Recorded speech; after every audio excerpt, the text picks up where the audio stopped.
The Prowlers are looking for another victory over the River Sharks in Elmira on this Friday night. Good evening, everybody. Will Wiggleman here with you on the PHP Network alongside Jeremy Skiba. Thanks so much for joining us tonight. Well, the Prowlers are coming in, having won 5 of their last 6 after a nice victory over Elmira last night. That was a game that started a little bit slow, but Prowlers found their groove a little bit late. Yeah, it didn't seem like your average Federal Hockey League game, but nonetheless, it was a fun one to watch if you were a fan of hockey in general. If you were a River Shark or Prowlers fan, maybe you were on the edge of your seat a little bit. Pretty much did come down to the very last second, so we'll see what happens again tonight. I think it'll be a little more high scoring, but I think it'll be another close one as well. Well, the Prowlers hoping to finish off the sweep here this weekend before they host the River Sharks come next weekend. We'll have much more for you on the pregame show coming up next. You're watching Port Huron Prowlers Hockey on the PHP Network. Come fill McMorran Place at every Prowlers home game this season. General admission tickets are just $15 with discounts available for seniors, military, students, and children under 12. Upgrade your experience in one of our suites, or bring the whole squad to the game with discounts for groups of 10 or more. Find your best option to visit the Thumb Coast professional hockey team by visiting phprowlers.com and find the tickets tab, or call the box office at 810-985-6166. Secure your seats today.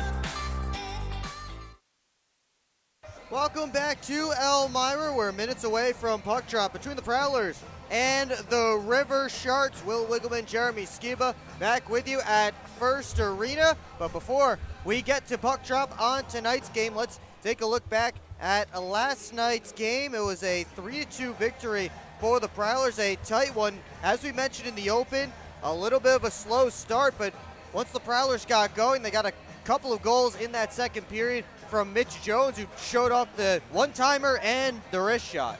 Yeah, I mean, he's got a great arsenal of shots, obviously, and he showed it last night.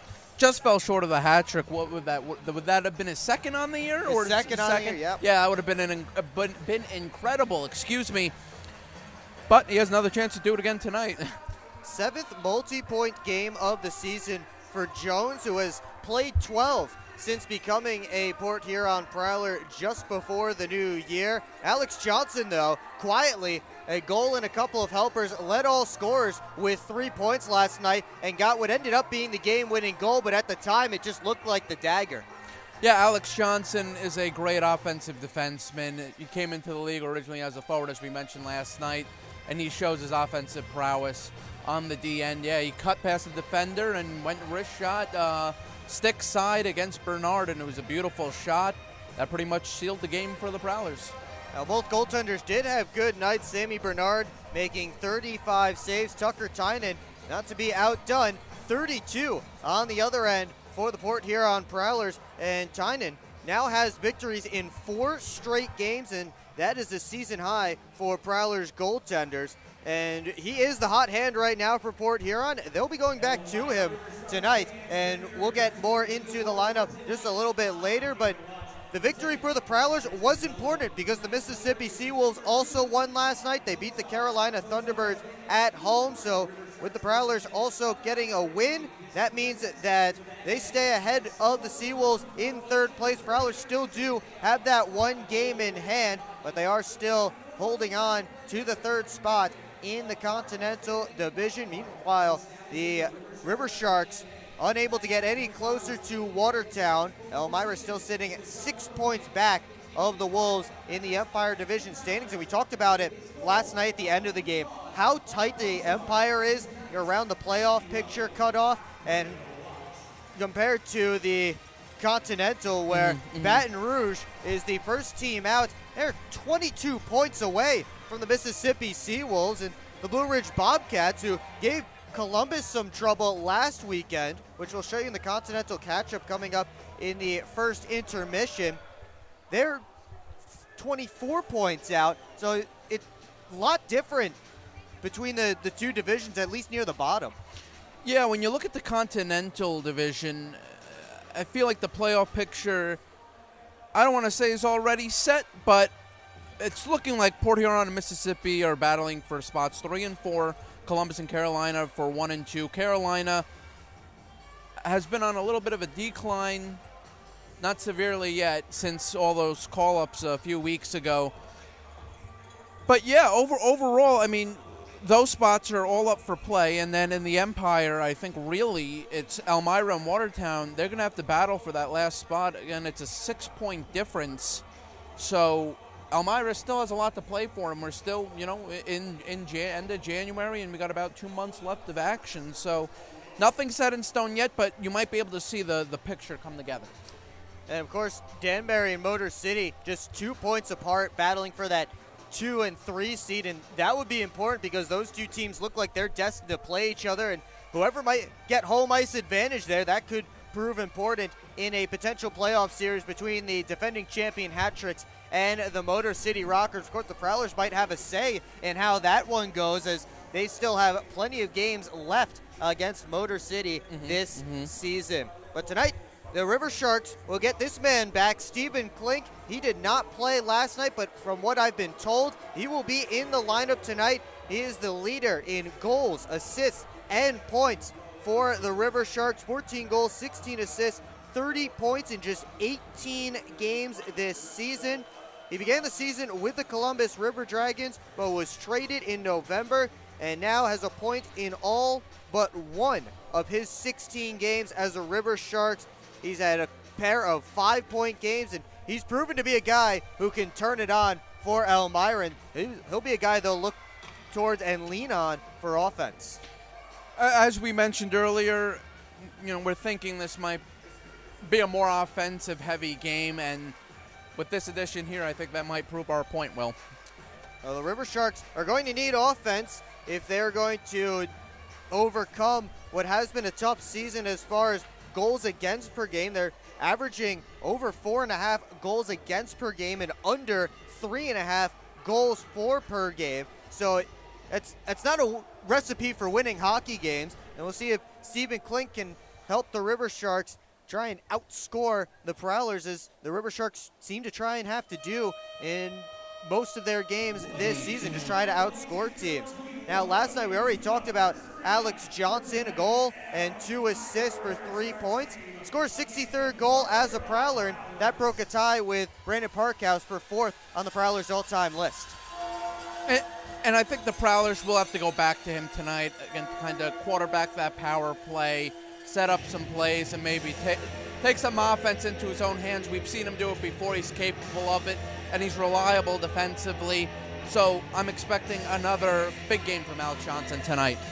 Well, he'll continue to be on that top pairing along with Mitch Jones. The only change in the Prowlers lineup tonight is the backup goaltender. Makar Sokolov out. Ian Wallace will be dressing tonight as the backup, as the Prowlers will begin with their top line of Federley, Graham, and Freeborn.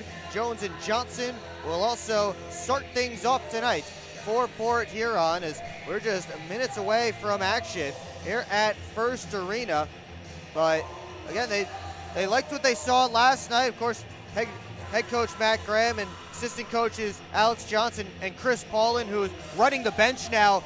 I would guess a little bit more than Graham and Johnson at this point, because he's actually standing behind the bench. He can see what's going on, and he's been helping out tremendously. And again, now he seems to be the guy who's been able to help run the bench a little bit more, and I think at some points he's controlling who goes out there a little bit more than Graham or Johnson.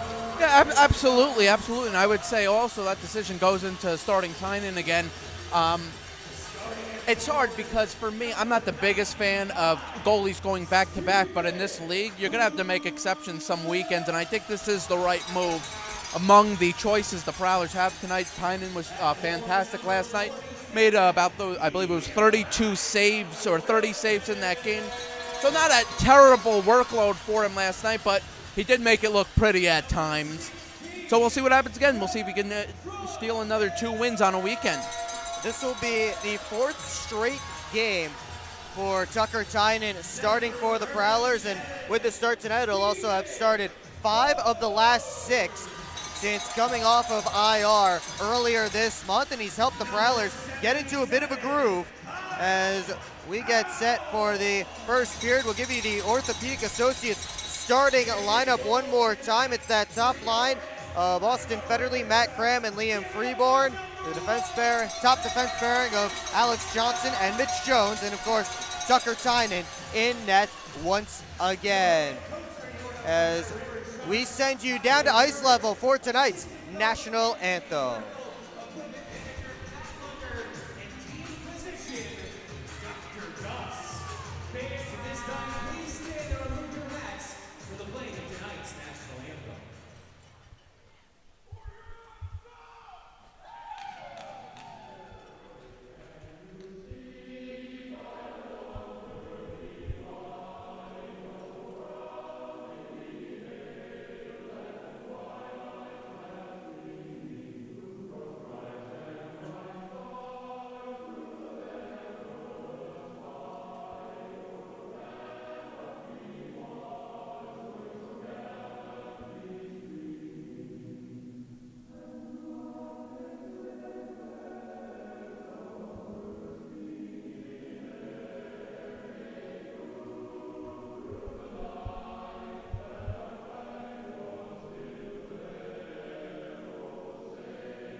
So that's tonight's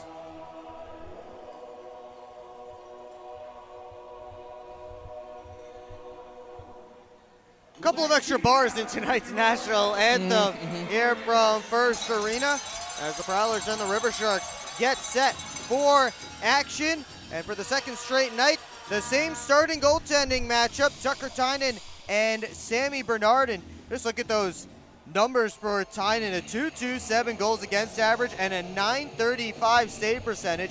And as improbable as it seems, those numbers seem to get better every single game. Absolutely. As you mentioned, Will, a 5-2-1 record for Tynan, 8 games played. And he's been their best goalie so far this season. And as I said earlier, it's no surprise he's getting a start here again. And Sammy Bernard, I think he performs better than those numbers speak. He's got a terrific resume as well. Played in Europe, has some SB experience. So both those goalies are the best choices for tonight, in my opinion. Comes right in on Bernard. He'll drop it off for Ford, but Freeborn lifts his stick, gets it to Jones, score! 16 seconds in, Mitch Jones lets it rip, and the Prowlers are on the board first tonight. Well, what an incredible shot by Mitch Jones. There's that slap shot again. We saw the one-timer last night. This time, he just takes a rip from the point, and it beats Sammy Bernard. Again, everybody seemed out of place there in the defensive zone for Elmira, so I don't think Bernard was expecting a quick shot like that, especially through traffic. So Prowlers, real quick here, 16 seconds in. It's 1-0. And all that started because of the forecheck from Liam Freeborn going behind the net and lifting Stephen Ford's stick to get the turnover and feed Jones. And with the assist, Freeborn will extend his point streak to 9. Again, you can't discount the extra effort there. Prowlers looking for some more forecheck as Rogers lost the handle. He and Merritt go into the wall together. It's the start the Prowlers won after last night, how we saw it was so slow in that first period. Parsons will slide back for it. He'll find Sim. Freeborn and Johnson getting the assists on the goal from Mitch Jones. There's Johnson again setting up another play. I'll be honest, I think that was a generous assist for Alex Johnson. Yeah. Bernard did catch it and drop it, but you know, points are points, and they'll always take them. Dalton Young Backhanding it up the boards to Vinny DeCumbus. Held up there along the wall. Couple players digging for it on the near side. And it pops out to Jay. They'll backhand it out. Or it's sent right back in by MJ Markle. But it hit his own man, Demke, at the line. So now the Prowlers move the other direction. Heinzel with a dump. Icing waved off, so Markle has to play it. He'll rim it around for Larry Vartiainen as Port Huron makes a change. They send back that top line that just scored. Tynan sends it up to Jay. Backhand feed ends up in the neutral zone. Federley hustling after it. He'll get there. Tried to feed it to the front of the net. Finds Graham behind the cage, and then he had Freeboard all by himself coming off the bench, and Bernard was the one who blocked that pass away. Great hustle by Austin Federley to try and set that play up. Federley hustling back after it. Now Johnson hassled by Frank Trezera. Freeborn takes it away at center. Works in. Slows things down, finds Federley from the goal line. Tried to catch that top corner, couldn't do it. He'll keep it alive though, sent it towards the cage. Rogers, stolen by Matt Graham. In front towards Johnson, he stepped on the puck as he was trying to kick it up to his stick. Freeborn cycles it to Graham, back out to Freeborn. Over to Johnson, takes the shot off a stick and catches the glass. Graham across to Jones, winds and fires. Off a stick and wide, Freeborn took his man down behind the net, and Liam Freeborn will head to the penalty box. So for the second straight game, an assist and a penalty for Liam Freeborn in the first power play of the night, going to Elmira, just over 3 minutes in. Yeah, Elmira going to the power play early on in this game. A great opportunity for them to try and tie this one back up just a few minutes into the contest. The True Balance penalty kill was 3 for 4 last night for the Prowlers, with Elmira's only power play goal coming in the 6-on-4 with Bernard pulled near the end of the game. Here's Stephen Klink back in the lineup. Will take the shot. That's stopped easily by Tynan. If you missed the pregame show, Klink did not play last night. He is the River Sharks leader in goals, assists, and points this season. And for that power play for Elmira last night, Darius Davidson, the one getting the goal. The great shot from the high slot. Had plenty of room and beat Tynan, I believe it was glove side. Again, that was in the 6-on-4 with Bernard on the bench, so a little bit more space for Elmira to work with on that one. This time, just a 5-on-4 as Gaeta works in. Trezera recollects in the corner. They'll rim it to Wilson, who had a couple of helpers last night. Powell walks, fires, missed the net. Gaeta picks it up on the other side. It kicked off a skate in front. Powell keeps it in again. Minute 12 left on the power play for Elmira. Powell tried a backdoor feed that was cut off by Heinzel. Now Wilson to Powell at the top. He'll find Klink. He walks to the top of the circle. He fired it wide, and that one will carry him out of the zone all the way down. Prowlers get a change going with 50 seconds left on the penalty to Liam Freeborn. Wilson, chased by Graham. He'll feed it over to Davidson from the outside. And Tynan made the save, and he'll hang on for a whistle. Sounded like that one might have hit the post first or went through Tynan and then hit the post. Regardless, I think that post helped out with that save. 34 seconds left on the Prowlers penalty kill as Vartiainen takes it off the draw and gives it over to Rogers. Second unit out for Elmira. And Davidson finds Rogers again. Over to Davidson, one-timer off the stick of Johnson. Vartiainen gives it back to Rogers. Davidson, Rogers, straight on, stopped by Tynan. The rebound cleared only as far as Vartiainen. Watched by Jay, his pass cut off by Matt Graham, but River Sharks getting back in numbers. He drops to Jay, tried one more across, but Johnson had already pulled back out. So back to 5-on-5. So successful penalty kill for the Prowlers. Smart play there by Matt Graham to just hold on to that puck a little bit in the offensive zone to pretty much kill off the penalty. Johnson behind his own net finds Jay. Leads it on for Sim, working one-on-one. Sim shoots, and he just fired it wide to the blocker side of Sammy Bernard. Schumacher gloves it down at center.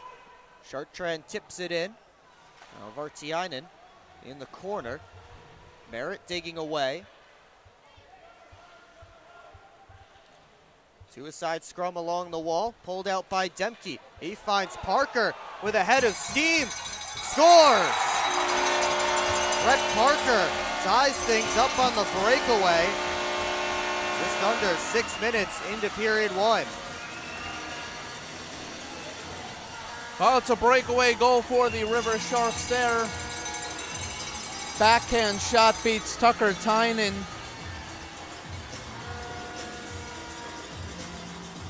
Or excuse me, no, that was a normal, looks like a normal wrist shot. Parker was able to pull it out of the battle, and then he was off to the races, showing off his speed. Had plenty of open ice in front of him. He picks up his second goal of the year. To the point, Powell right on, stopped by Tynan. Parker was knocked down trying to get to the rebound. Touched on by DeCumbus, but he turned it over. DeCumbus has it back, up the boards. Foley dumps it in. After it is Ford. Demke at his pass, kickoff of Powell's skate. Sent on towards Gaeta. Heinzel was sent spinning to the ice. Gaeta digs it out. Here's Ford. Wrists it around. Sam Gagnon looking for it on the other side. Sent it through from the point. That was Powell. And blockered out by Tynan. River Sharks have to retreat back to their own end. Well, it took until the second period last night to find our first goal. Now we have one aside. 7 minutes gone here in period one. And just like last night, again, it's kind of back-to-back goals in pretty quick succession here. Prowlers have scored on their only shot so far. Elmira already has 6 shots on net. There's Parker again. His shot swallowed up by Tynan. And he'll hang on for a whistle and a face-off. 12:41 left to go in period one. Mitch Jones, Brett Parker, they have the goals so far. 1-1 our score. You're watching Port Huron Prowlers Hockey on the PHP Network. I'm proud to serve farmers because everything they do matters. If I could choose one word to describe a farmer, I would say essential. Dedicated. Enterprising. The most creative people. They're providing food for the rest of the world. Some of the qualities I look for when hiring is personality, perseverance, someone that's determined. We want to be able to hire someone that understands what we're supporting, and ultimately that's the grower. Come fill McMorran Place at every Prowlers home game this season. General admission tickets are just $15 with discounts available for seniors, military, students, and children under 12. Upgrade your experience in one of our suites, or bring the whole squad to the game with discounts for groups of 10 or more. Find your best option to visit the Thumb Coast professional hockey team by visiting phprowlers.com and find the tickets tab, or call the box office at 810-985-6166. Secure your seats today. Back here in Elmira, 1-1 our score. Dion Demke picking up an assist on Brett Parker's goal. That's his first pro point. Of course, Demke started the season with Port Huron. Now Mitch Jones trying to start a break. Fakes the shot. And he dumps it deep towards Freeborn, trying to continue the cycle behind the net. Comes back to him. Rimmed up high to Jones. Jumps in, catches the pass, has a lane to the net. He'll take it, and his shot off a stick and high. Yeah, plenty of room there for Johnson. I think he took a little too much time there to decide what he wanted to do. Graham with a turnaround try that missed the cage. Johnson over to Jones. High wrist shot, knocked down. Didn't get all the way to Bernard. That one does.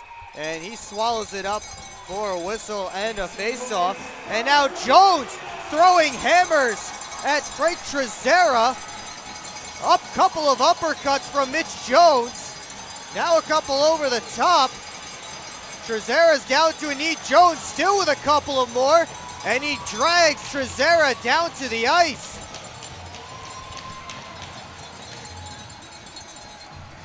He has a hammer of a shot. He's showing off the hammer fist right there. What can't Mitch Jones do, right?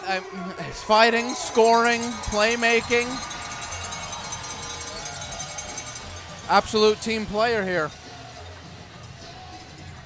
Mitch Jones with his first fight of the season. I didn't see what sparked that.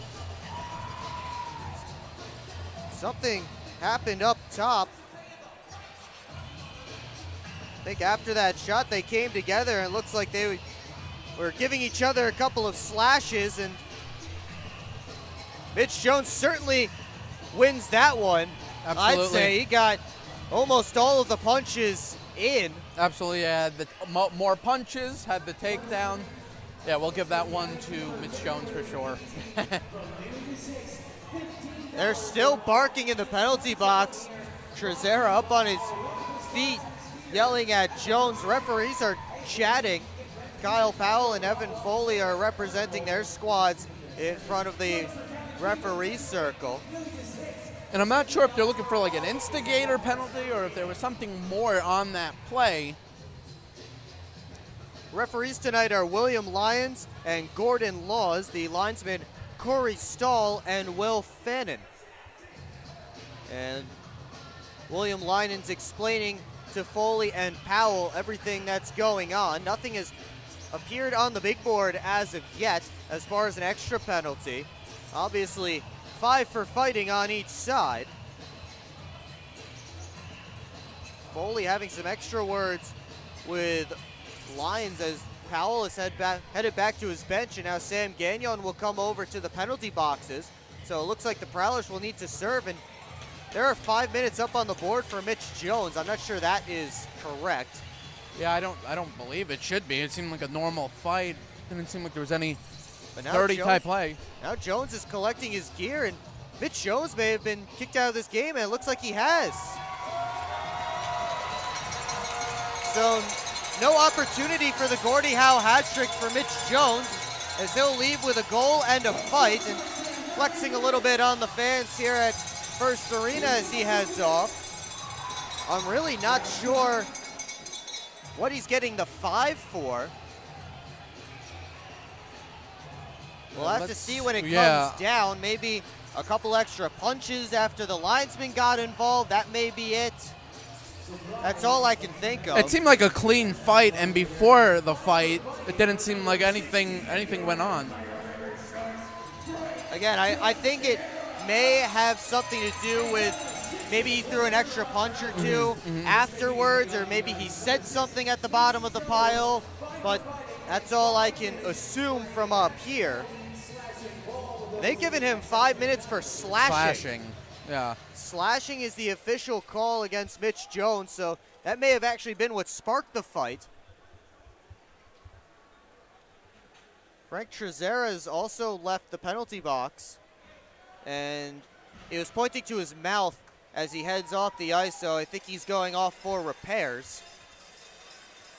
But now the Prowlers will have to kill off a 5-minute power play. 8 minutes into this one. This is an incident we're going to want to look back at to see what exactly happened, whether it was after the fight, before the fight. Because at first glance, it seemed like nothing severe for a 5-minute happened.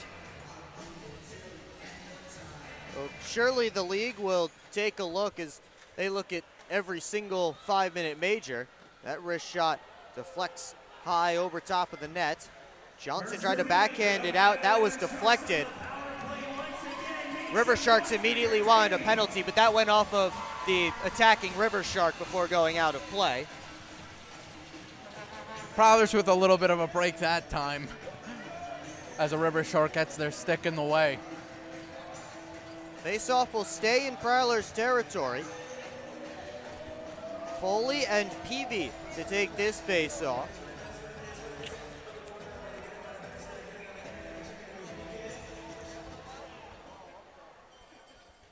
Prowlers have Foley, Shorthanded, Federley, and Johnson out there for the kill.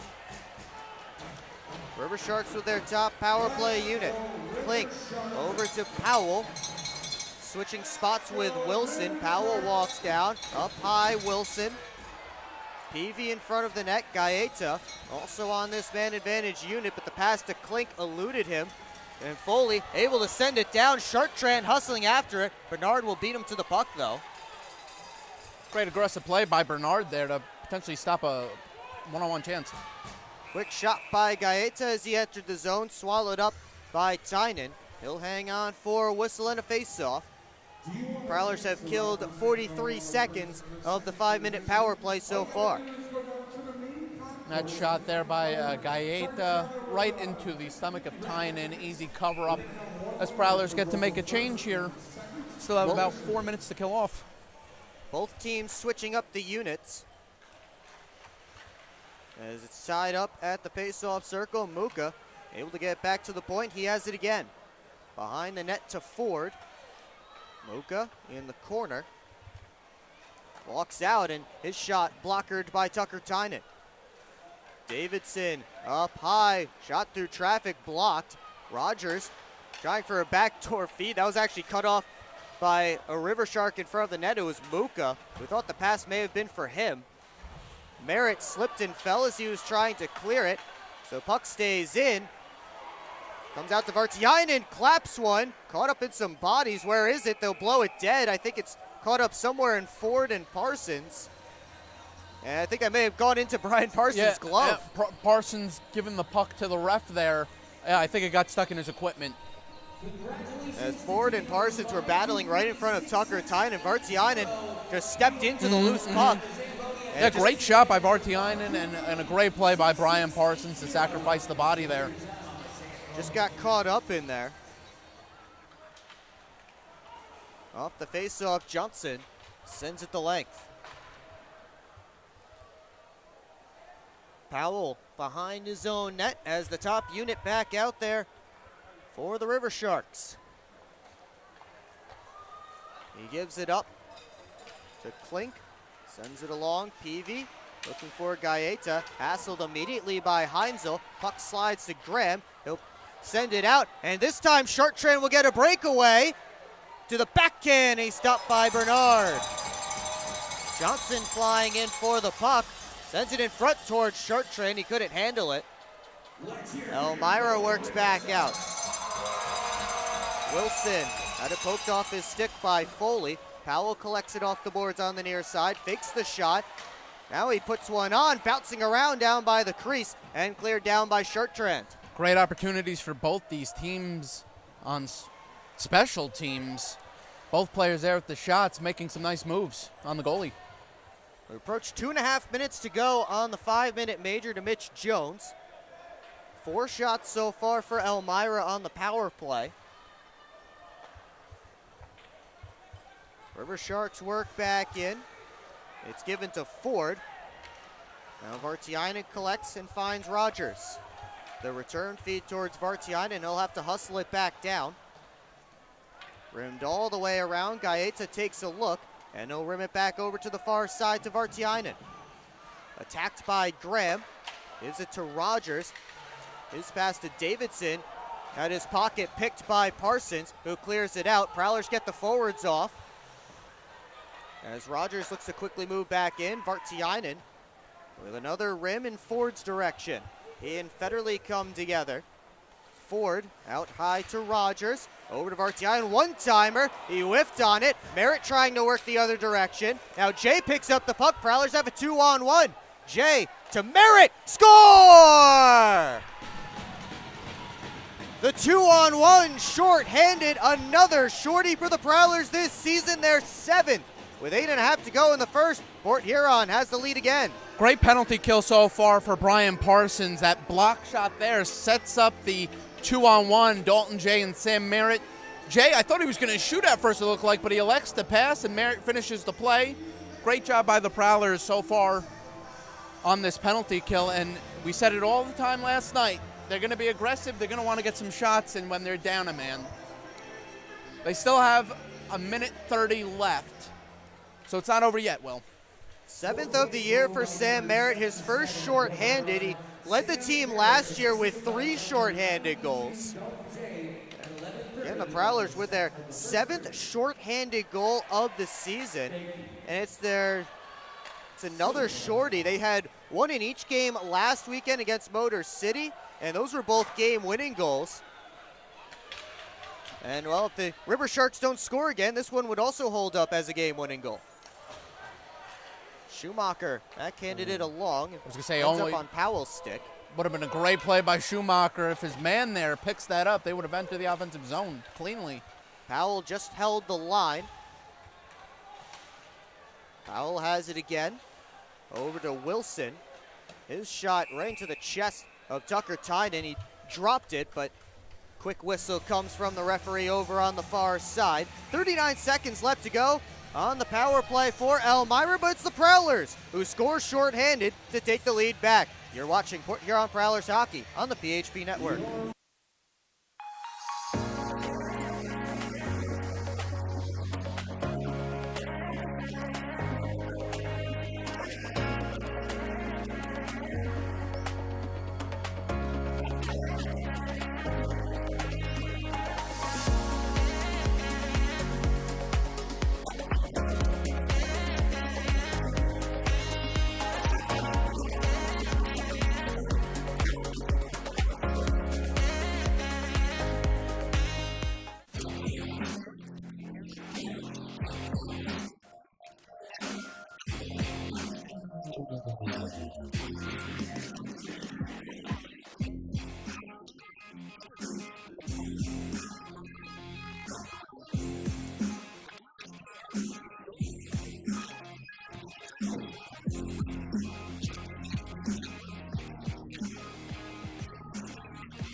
Back here in Elmira, 7:40 to go in period number 1. And the Prowlers, on the strength of a shorthanded goal from Sam Merritt, have a 2-1 lead. River Sharks up on shots right now, 12-5. The Prowlers have been killing off a 5-minute major for much of this period. They have 35 seconds left to kill. Klink from the line had his shot stymied by the pad of Tucker Tynan. And now the Prowlers with another shorthanded break. It's Graham with a shot, and he missed the top corner as he was trying to pick the short side. Prowlers got to get back quickly now. Davidson flying in with speed. His shot stopped by Tynan, sits in the crease, and that one wouldn't go. They hit the horn, but it's no goal. No goal. No, I don't believe that was a goal. Yeah, they play on. That puck sat in the crease, and I don't know whose stick that was. We'll have to look back in a minute to give them credit. Meanwhile, Prowlers the other direction. Johnson just left it behind. Prowlers are back to 5-on-5. Johnson held on to that a little too long. I think he should have taken that extra second to shoot. And now whistles blow as refs sound loud down there. Let's see what they're... I think that was Brian Parsons' stick. I'm looking back at it right now. I think Brian Parsons was the one who made a heck of a defensive play. The horn went off here in Elmira, but the puck did not cross the goal line. And it looked like Tynan just covered it up. I don't know if it slipped out and Parsons sweeps it away, but what a rapid succession, Will. We're back to 5-on-5, and the Prowlers have an offensive zone face-off. Here's Foley in the corner. Now to Cumbus. Had it taken away. Vartiainen taken down, and Prowlers will go right back to the PK. Parker flies in, knocked down by Tynan. Sent it back to the front of the net, and Vinny DeCumbus touches up. He'll head to the box, and the third penalty of the period coming against the Prowlers.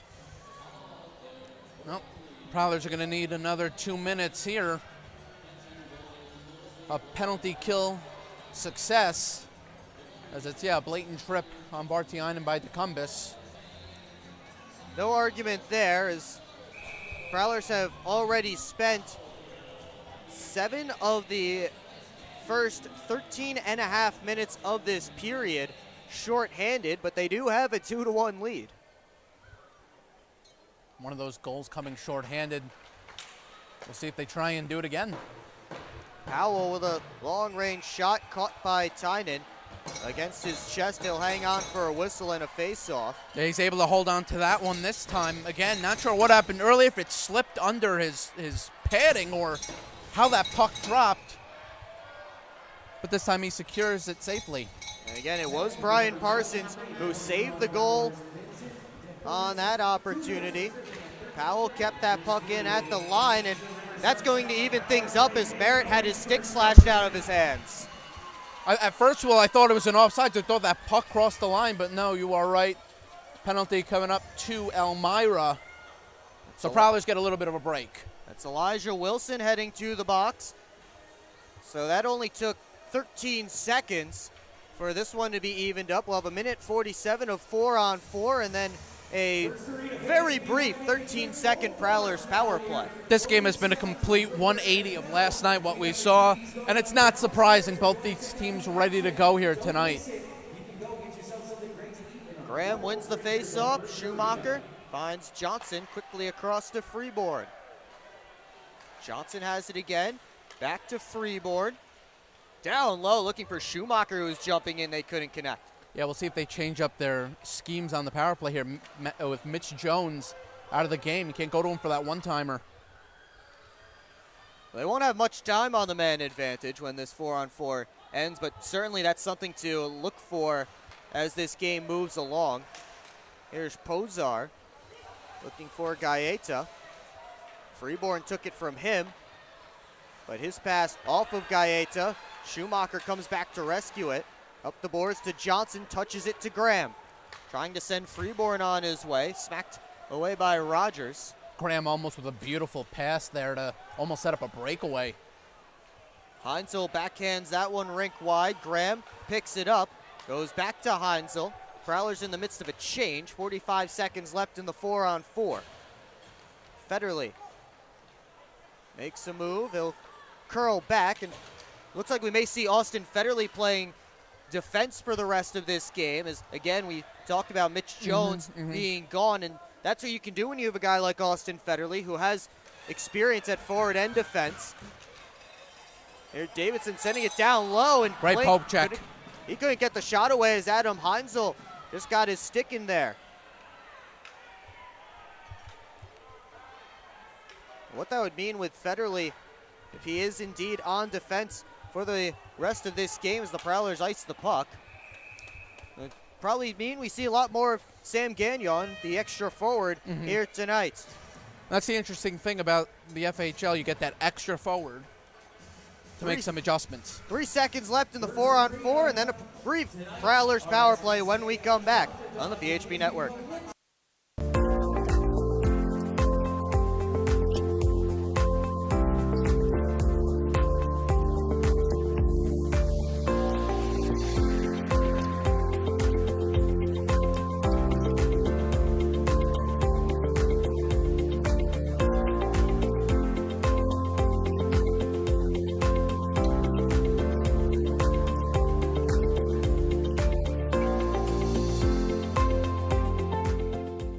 At Hungry Howie's, we're famous for flavor, and this is our Chief Flavor Officer. Every hour of every day, our CFO obsesses over the tastiest ingredients, combining them to create new flavor combinations your taste buds never knew they needed, until now. Introducing his latest master pizza, the Pepperoni Duo. A delicious combination of classic cut pepperoni, original pepperoni, 100% mozzarella cheese, and our famous flavored crust. 2 kinds of pepperoni, all kinds of delicious. Hungry? Howie's! 3 seconds left in 4-on-4, and then a very brief Prowlers power play, but they have to face a defensive zone face-off. I see Dalton Jay out there. If the Prowlers win this face-off, maybe they'll try and send him. Here we go. No, he's going to play conservatively. Oh, there he goes around the boards. Puck out of his reach. Now he's got it. DeCumbis touched it to him right out of the box. It's a Prowlers power play as DeCumbis sent it right through the crease. And now Wilson steps out of the sin bin, so we're back to 5-on-5. Where we haven't seen much of in this opening period is 5-on-5. Each team does have a goal at even strength. Here's Jay. Sends it over to the corner. Ford Off the glass and out. Prowlers finishing up a change. And they didn't do it cleanly. And looks like too many men on the ice. So back to the kill. Go the Port Huron Prowlers, their 4th penalty of this opening period. It's looking like special teams is going to be a key factor for both these teams here so far tonight. So Gagnon will go and serve it again. 3:52 left in period number 1. Still a 1-goal game. The top unit out there again for Elmira. Wilson touches it back to Powell.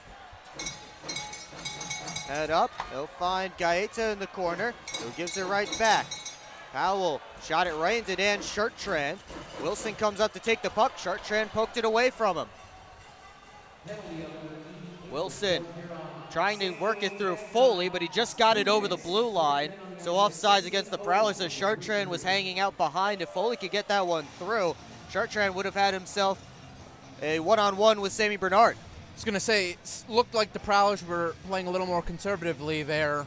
They had 2 men go for that puck, but it didn't seem too aggressive along the boards, and it just ended up to offsides. Working up the left wing side is Klink. Gets around Federley, but Austin Federley able to poke it off his stick. Klink recollects behind the net before he's taken into the wall.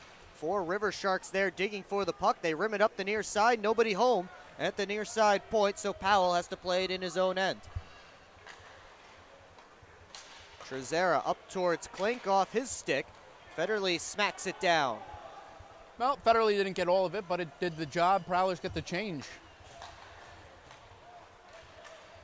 Halfway through this Elmira power play, Gaeta to the backhand, kicked out by Tynan, and the rebound cleared out of the crease by Frank Schumacher. Yeah, great save by Tynan there, and Schumacher will clear it down. Great work by the Prowlers. A couple of River Sharks were coming in looking for that rebound, and Frank Schumacher able to send it out. Here's Davidson back in, fires it across to Parker. Forced into the wall by Johnson. Parker still with the puck. Now up high to Rogers. Over to Vartiainen. Wrist shot from the outside, kicked out by Tynan. 20 seconds big left hit on the penalty served by Sam Gagnon. The Prowlers loft that one out. Port Huron in the midst of a change. Quick up to Davidson at the Prowlers line. Davidson to Vartiainen. Wrist shot. Stopped by a standing Tynan, and it's cleared out one more time, and the True Balance penalty kill has done its job in this period. That penalty kill a little more messy for the Prowlers, but after so many times, it's going to break down. Certainly, the penalties will be a point of discussion in the locker room, as the River Sharks thought there may have been one there. Here's Freeborn curling. Finds Parsons at the near side point. Down to Graham. Couldn't find a pass. Makes a move. Sent it to the crease. They jam away. Ends up over in the far side corner. Freeborn cycling it to Graham. Down low, looking back towards Freeborn. And another penalty being called. A hook is the signal this time. And it looks like they're pointing towards Elmira this time, so the Prowlers' quality power play will get its first real chance of the night.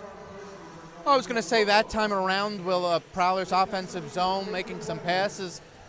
Didn't look like it would be against them. So now the Prowlers well, this isn't the unit will that get an opportunity. This isn't the unit that Mitch Jones is normally on, so we'll find out when they switch up. Minute 12 to go in the Munger physical therapy first period. Prowlers technically 0 for 1 on the man advantage so far tonight, but they only had 13 seconds. Graham behind the net looking for Jay. He swung and missed, but DeCumbus backs him up. DeCumbus at the top finds Federley. Graham, Sim, one-timer, was scooped up by Bernard as he didn't get all of it. So it looks like they're going to go more towards setting up a shot in the slot, which they looked to do on their first power play last night. Tristan Sim, the man in the bumper position, is 3 power play goals so far this year. That one rimmed around. Decumbus holds it in. That one got through Sim. Decumbus again able to hold the line. Down low looking for Graham, couldn't tip it. Decumbus once again, just couldn't hold the line that time. I was going to say, at first, looking at the stick position, if he kept that in, that would have been a great stick work by Decumbus, but he can't.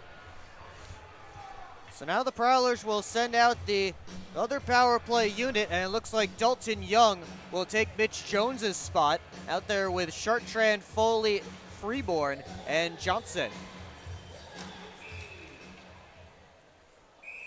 And now Chartrand and Ford getting into it a little bit.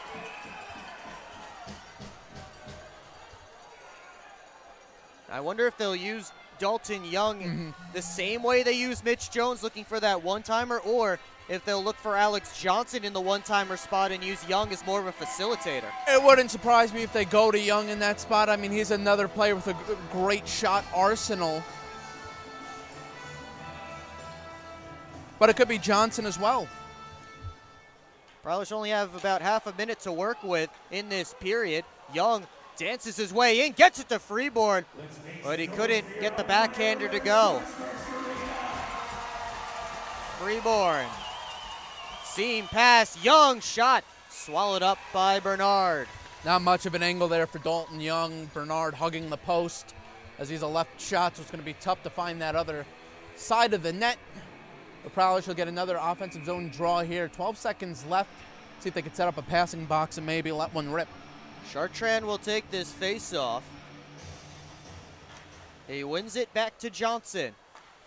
Gives it to Freeborn with 9. Down to Foley. Back out high to Johnson with 4. Freeborn. Turnaround shot was blocked. And the River Sharks will hold it to the horn. That's going to do it for 20 minutes of play here in Elmira. Prowlers with a 2-1 lead despite spending most of this period down a man. The penalty kill has done its job. They even got a shorthanded goal. They were outshot 19-8 in that first period. But again, trailing by a man, or down a man most of the frame, and a pretty good job for the Prowlers despite that. Yeah, I mean, as mentioned before, special teams playing a big role in this game for both teams. Prowlers will be aggressive on that penalty kill, try and force some shots on net, get some 2-on-1s, maybe a breakaway, and they're able to do so there, and they cash in, and that goal's the difference maker so far tonight. Well, coming up in the first intermission report, we'll give you the Continental catch-up with all the highlights from around the FPHL from last week's games. We'll also take a look at some of the storylines around the FPHL, including a trade involving these Elmira River Sharks that was on transactions and then came off. We'll give you all the details about that, and it's all coming up right here on the first intermission report on the PHP Network. We'll get some new gear for the new year at the Port Huron Prowlers team store. The store features lace-up sweatshirts, mitt stalls, team-issued apparel, and more, with new merch coming in all season long. Come find us on the west end of McMorran Arena at every home game all season long, or online anytime at prowlersmerch.com. You can scan the QR code on your screen now to visit the online shop. Look your POO best with gear from the Prowlers team store. First intermission underway here at First Arena. Prowlers with a 2-1 lead. You're watching Port Huron Prowlers hockey on the PHP Network. I've worked at Pioneer and now Corteva for 36 years. It goes by very quickly. This is a pretty noble profession where you're giving back to humanity. Curiosity is so important. I learn something new every day. What's that next challenge that may occur for farmers? You do really feel like you've got an impact on what's coming. I can see how we're making things better. And we have the best solutions for our farmers. And I think we're here to feed and fuel the world. I'm proud to be part of that culture, and I'm proud to be part of the company.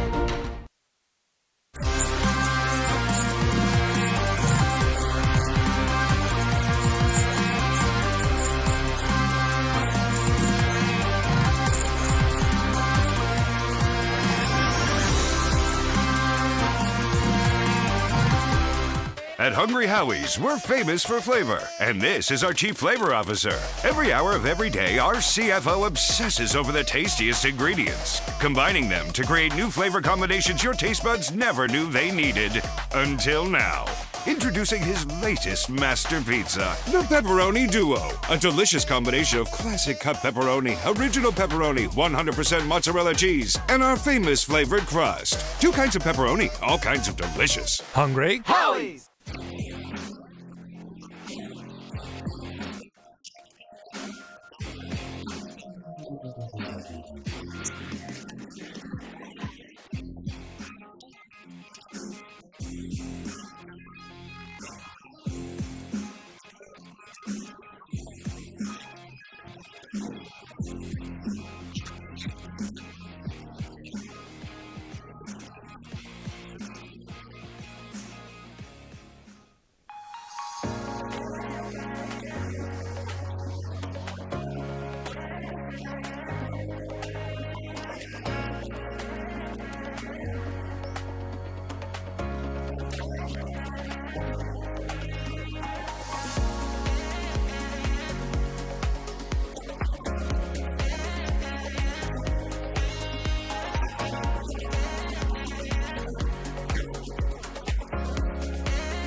Keep up with your Prowlers all season long on social media.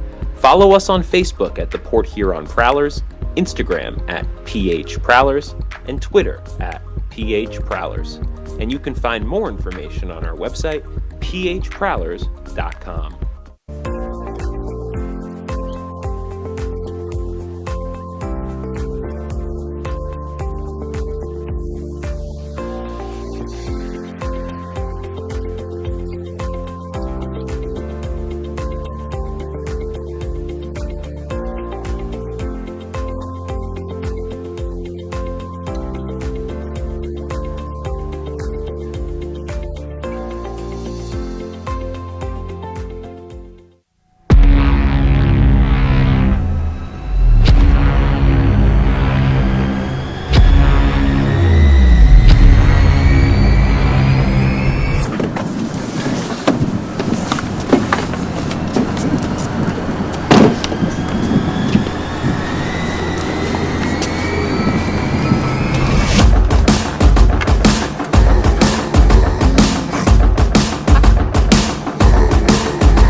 They're seriously not even that much better than you.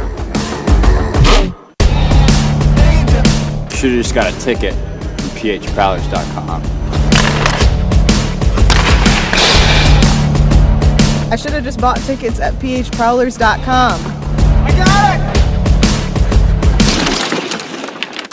it! I should have just got a ticket at phprowlers.com. I should have got a ticket at phprowlers.com. They should have just got tickets at phprowlers.com.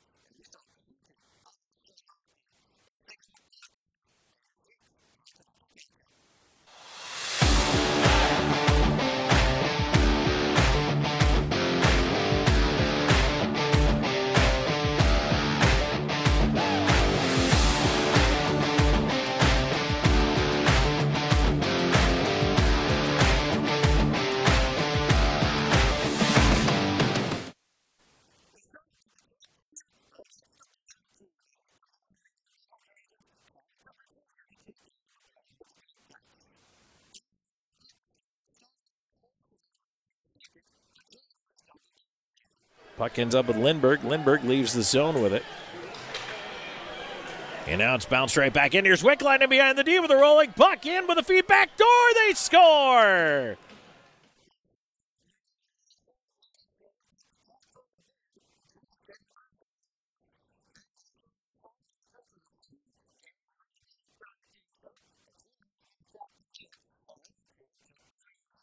On goal, no icing. Roy left it. Hall, center, Smirnoff. Oh, what a save, Roy. Rebound. It's in! Smirnoff scores! The Bobcats have the lead!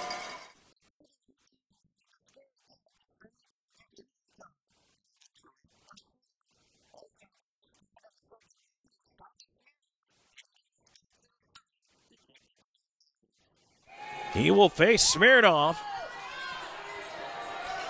who comes straight up the middle, right-hand shot to the forehand, and he's shut down by Roy. River Dragons win.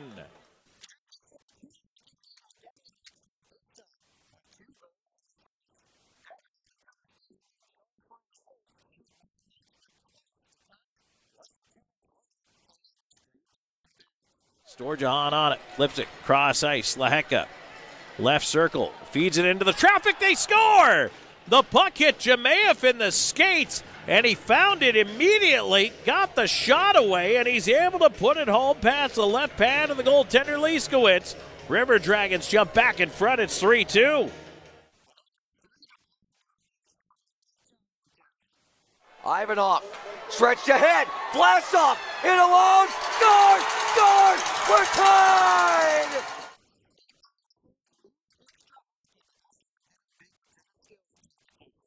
Two and a half to go in overtime. Tied at 3. Puck at the right point. Chance is picked off, and now Slaheka racing away with a breakaway. Wickline trying to catch him. Slaheka all alone for the win. He scores! Slaheka goes 5-hole on the breakaway, and the River Dragons win it in overtime.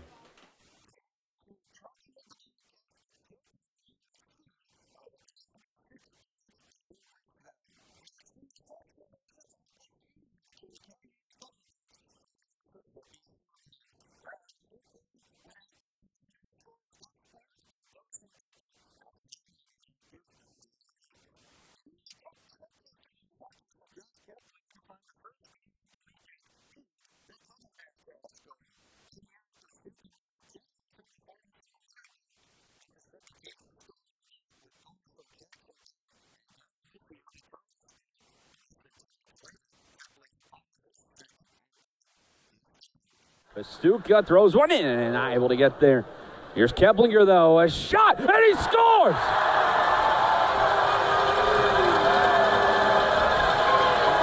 A hat trick for Josh Keplinger here in the first period.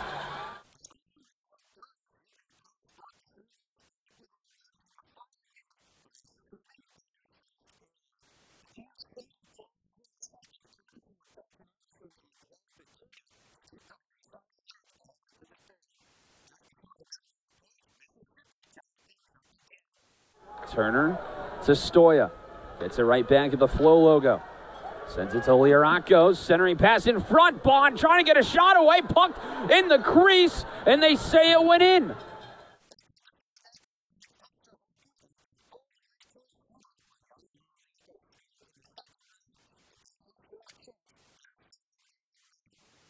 The game on the stick of Hugo Koch.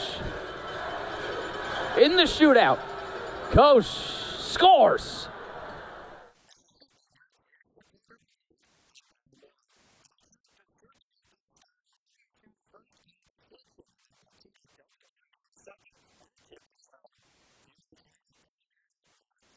Petita takes the rebound, circles into the slot, sends it far side. Pioni waits his shot. Oh, goal!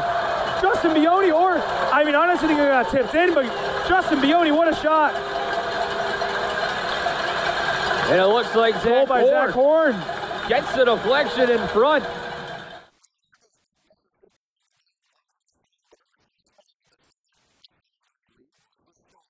Holds at the blue line, he waits. Natchik, Pastuca walks in, a centering pass, and they score.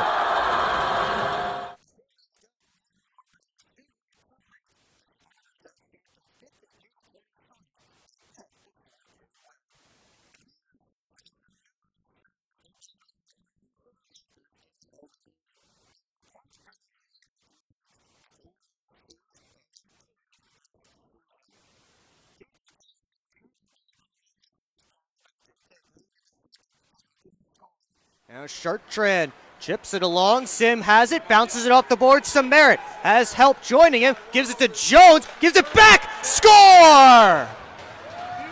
Little give and go from Sam Merritt and Mitch Jones. Merritt puts it home, 35 seconds into period 2. The Prowlers are on the board.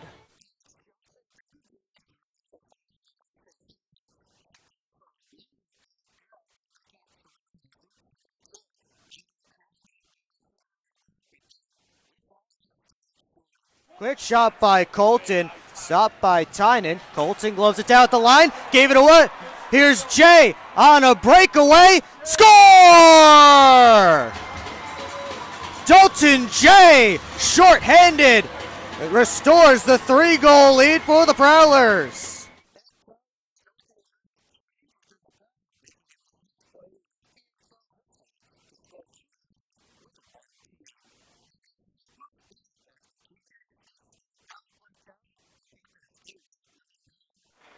Milam fires, deflected, score! Giuliano right on the spot, able to put it home, and Motor City has pulled within 1.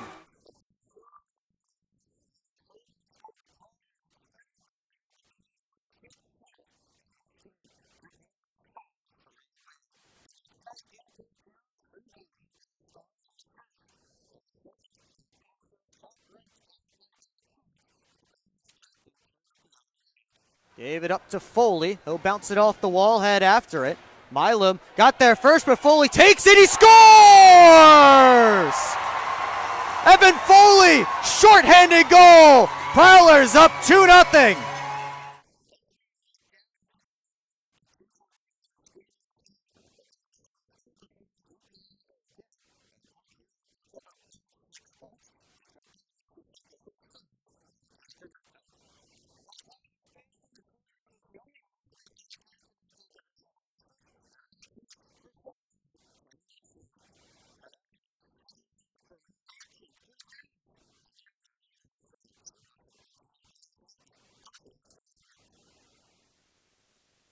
Back here in Elmira, first intermission wrapping up.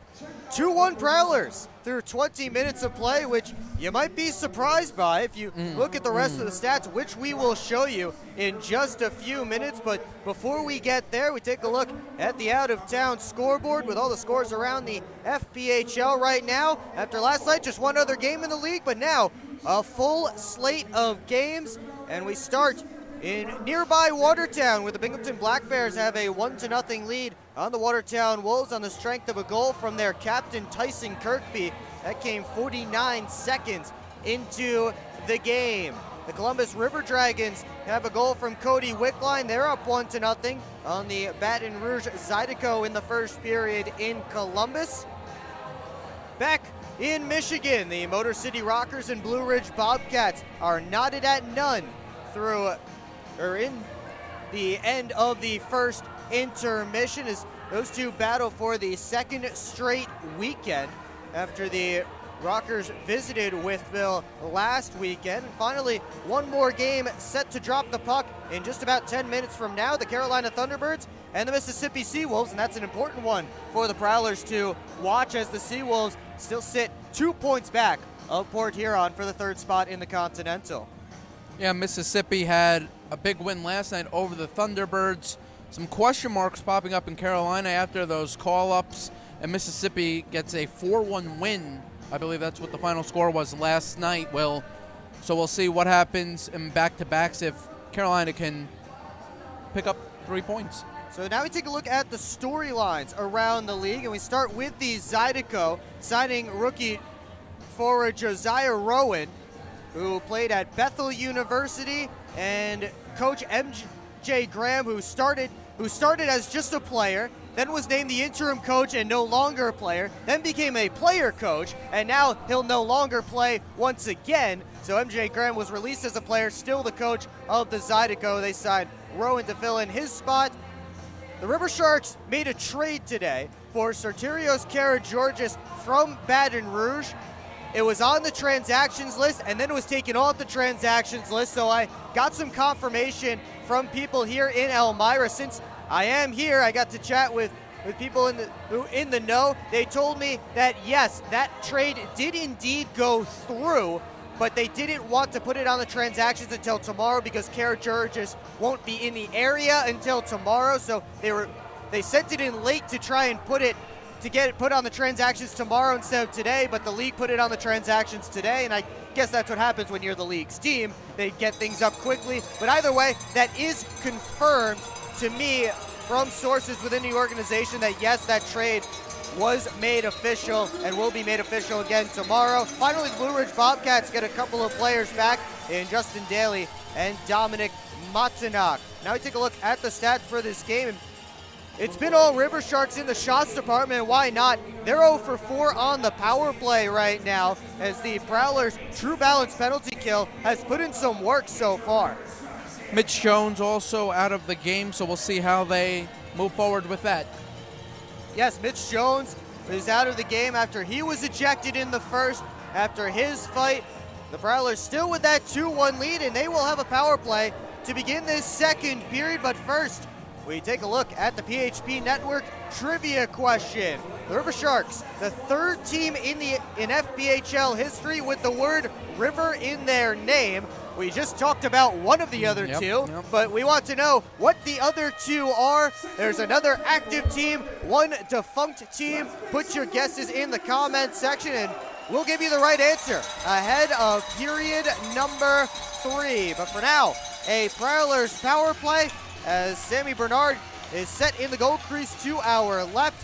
He stopped 6 of 8 Prowler shots in that opening period. Meanwhile, Tucker Tynan watches the puck go behind his cage. He made 18 saves on 19 River Shark shots in the opening 20 minutes. And Prowlers not off to the start they wanted. I was thinking they'd try to win the face-off, dump the puck in the zone and get set up. They lose the face-off, but here they come now. 20 seconds left on this man advantage as Graham holds it in the corner, gives it to the top to Federley. Walks, finds Graham again. Great move by Graham. Oh, and he lost it. Sliding forward, who was able to knock it away from him. Graham once more looking for Sim. That was taken away and sent the length of the ice. So now the Prowlers officially 0 for 2 on the power play, although that first one was 13 seconds. We are back to 5-on-5 as Powell sent it back towards the cage, but he missed it wide. Markle backhands it out. Federley skates into it. He'll skate into offensive territory with help off the bench. But Wilson comes in, takes the puck from him. He sends it out. Young and Trezera chasing after it. Young got there first. Trezera centering feed was sticked away by back-checking Dan Chartrand. Sam Gagnon hustling after MJ Markle, who lifts the puck out. Clink off the boards and out. Chartrand rims it around. Gagnon waits for it on the far half wall. Wilson and Foley battling for it below the goal line. Foley collapsed on by a couple of River Sharks. Comes up to the point. Young walks right down Main Street, fed it across. Gagnon one more to Johnson. Prowlers reset. Johnson rims it to Chartrand behind the net. Backdoor feed, and Gagnon didn't get all of it. That shot just wouldn't go for Gagnon. He had a great opportunity there. Chartrand lost the handle. Here's Wilson. Stick lifted by Chartrand as they battle. It's Markle in there as well. Chartrand able to pull it out. Bounces it off the wall to Young. Just sent it towards the net. Steered away by Bernard. Young again. Over to Johnson. Quickly across to Foley. And got through his stick. He recollects. Good shift for this line. Pass across. Now Young coming down the slot. Couldn't handle the pass cleanly. Then he hit the post. And then it hit the other post. Gagnon knocked it out of the air. And it ended up hitting the post as it flew through the air along the goal line. Elmira's going to get a penalty. Slashing is the signal. But wow, that close. Yeah. No, that was an incredible succession passes and shots for the Prowlers. Dalton Young trying to get some offense going for the team as well. He had some great chances there, and in the end, 2 posts are hit, and the Prowlers go back to the power play. Yeah, I saw a man lose their stick there. outside the play. It was Chartrand who lost his stick, so Trezera to the box for slashing. Prowlers will go to their third power play of the game, their second full man advantage. But again, the first shot from Young hit the post. Gagnon got a touch on it out of the air, and it ended up going across the goal line and hitting the other post and staying out. Young and Johnson still out there on this power play. They're joined by Merritt, who just sent that one wide, Foley and Freeborn.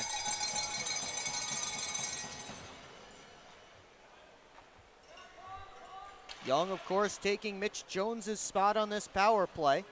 A rink-wide feed finds Freeborn. Foley behind the net, out to Johnson. Quick shot kicked out by Bernard and sent to the corner. Ford, turn around, dumps it all the way down. Tynan collects behind his own net. Both teams in the midst of changes.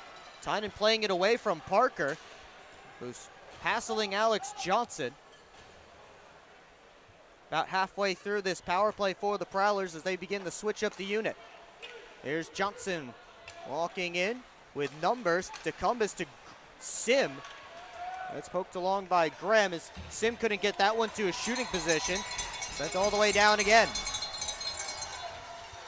Prowlers just having some problems trying to get something set up in the O-zone.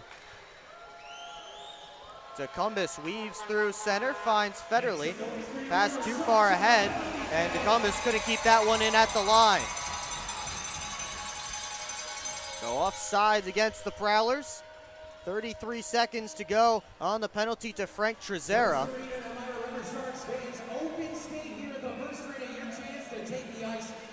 Matt Graham has his unit out there. He'll set to draw with Elijah Wilson. Federley gets it to DeCumbus. Pulls up, back over to Federley with some space. His shot goes wide to the short side. DeCumbus able to keep Wilson from going out the other direction. Did a great job pinning the puck along the boards. Could have had a 2-on-1 going the other way. Final 10 seconds ticking off this Prowlers man advantage. Sim makes a move. That is stick lifted by Davidson, and that will kill off the final three as we're back to 5-on-5. Parsons feeds it up to Freeborn. Now to Graham. Pass got through his stick. Graham down on the ice. I think he took something up high, nothing called. Looked like he took a stick up high after the play, after he hit that puck. Not sure what happened there is Gaeta gives it to the point. Rogers shot kicked out by Tynan. Graham slowly back to the bench. Quick shot along the ice goes wide. Chartrand up to Freeborn. And it's poked off his stick by Pozars. He had a couple of teammates going to the net. Chartrand holds it along the wall. Merritt comes in, trying to pull it out of the pile. He does, and rims it to Schumacher. Backhander towards the cage. Knocked away. Schumacher quick up to Freeborn. Off the boards and in. 14-13 left to go in period 2. Gaeta, one of 4 former Prowlers on this River Sharks roster. 3 of them playing tonight. Long lead pass just hits Parsons. He'll send it back in. Jay and Pozar going after it. Pozar around the net to Rogers. Kicked along by Vartiainen, another one of those former Prowlers. Tynan's lead pass, couldn't find a teammate. Slides to Powell, who directs traffic, plays it off the boards towards Wilson. Got through, and Johnson rims it around. Kept in at the line by Ford. Sends it wide. Now Powell from a deep angle. Off a stick. Ford again. And Tynan way out of his goal crease. Flushes it to the chest and hangs on for a whistle and a face-off. Shots now 20-10 in favor of Elmira. And we'll take a timeout. Still 2-1 Prowlers. You're watching Port Huron Prowlers hockey on the PHP Network. I'm proud to serve farmers because everything they do matters. If I could choose one word to describe a farmer, I would say essential. Dedicated. Enterprising. The most creative people. They're providing food for the rest of the world. Some of the qualities I look for when hiring is personality, perseverance, someone that's determined. We want to be able to hire someone that understands what we're supporting, and ultimately that's the grower. Come fill McMorran Place at every Prowlers home game this season. General admission tickets are just $15 with discounts available for seniors, military, students, and children under 12. Upgrade your experience in one of our suites, or bring the whole squad to the game with discounts for groups of 10 or more. Find your best option to visit the Thumb Coast professional hockey team by visiting phprowlers.com and find the tickets tab, or call the box office at 810-985-6166. Secure your seats today. Back here in Elmira, 13:22 to go in period 2. Matt Graham back out there to take this face-off after going off slowly at the end of his last shift. He seems to be all right. Still out there with that top line. Trezera trying to step around Heinzel. Trezera works up the wall, gets it to Wilson at the point. Shot hit some traffic. Freeborn out the other way. Makes a move, gives it to Johnson, but the puck rolled up on him. Now Wilson to Klink.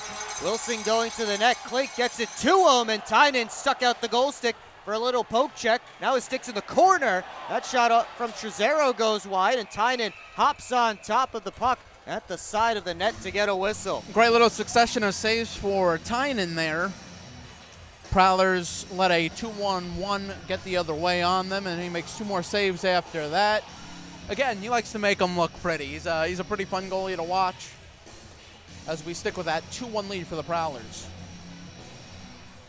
Faceoff will be deep in Prowlers territory. Tynan has his paddle back.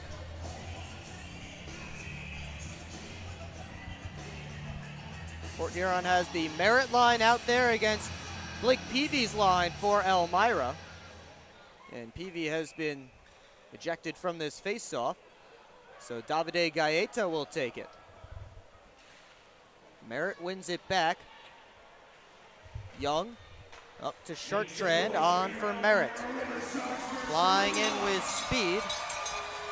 Cycles it towards Sim, lets it go through. Chartrand out high to Schumacher. Wrist shot gloved by Bernard. He'll hang on for a whistle and a face-off. Yeah, great shot by Schumacher. They're trying to take advantage of all that traffic out in front. But it looked like Bernard saw that all the way, gets with the glove. Sim will take this draw against Peavy to Bernard's left.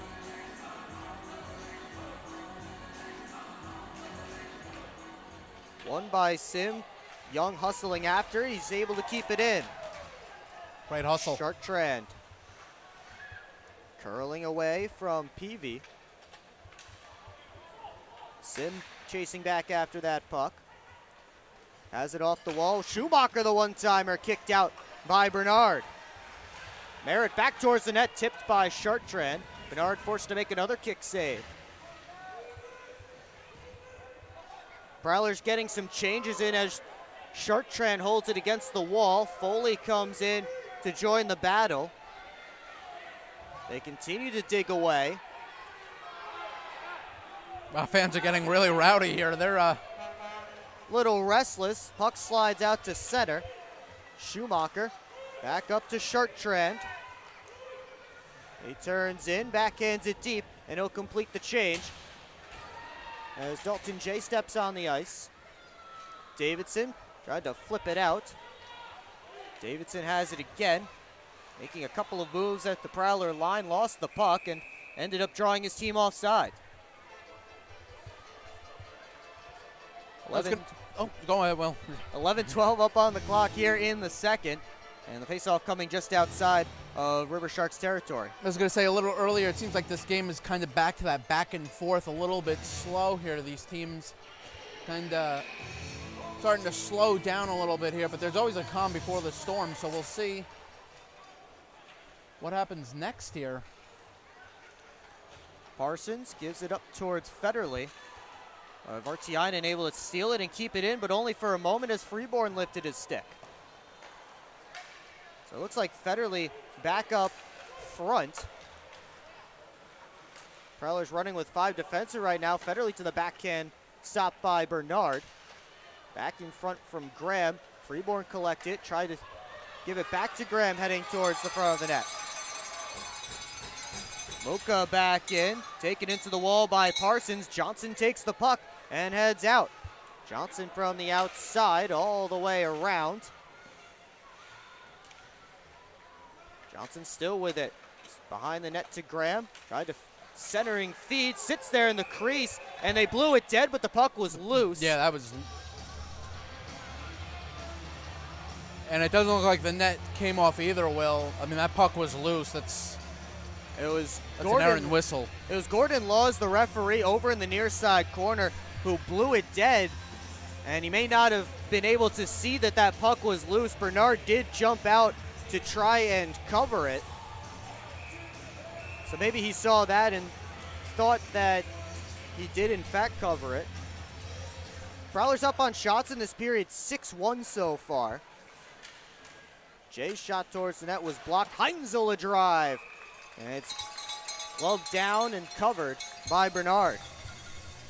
Adam Heinzel still searching for his first goal of the year. Put all he could into that one. Foley and Wilson get set for this face-off. Wilson wins it on the backhand. Klink sending Wilson on his way. Has a man going towards the net, tried to feed it there, but it was blocked away. 3-on-3 rush as they come the other direction. Heinzel backs up that puck and he dumps it in. Rogers steps out, reverses this side to Pozar. Lead pass looking for Gaeta. That was shut down by Schumacher. Icing waved off. And Schumacher looking for Jay. Got through him. Prowlers wanted too many men on the ice penalty as Powell had that puck come right to him on his stick in the midst of a change. Out of Jay's reach on the boards, Davidson sent it towards the net. Knocked down by Tynan. And Schumacher lofts it out to center. 9:15 to go, period 2. Schumacher, backhander to Chartrand at the red line. He'll dump it in.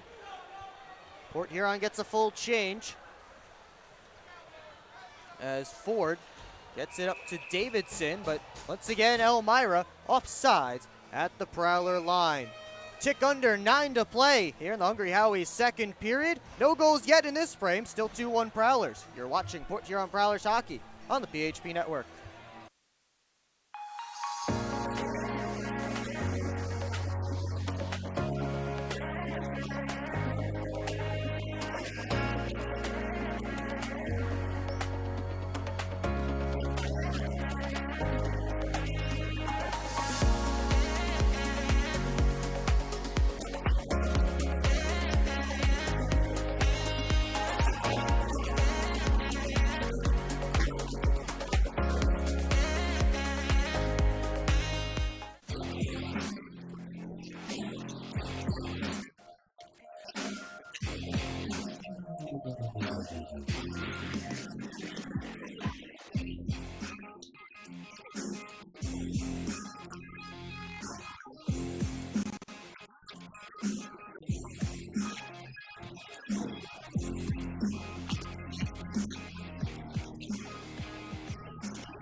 Back here in Elmira, 8:59 left to go in period 2. Prowlers still with that 2-1 lead, but both teams struggling to get the offense going here in the second. Yeah, both teams a little bit in the last few minutes having trouble breaking out of their own zones. I think they're trying a little too hard, trying to find these long outlet passes.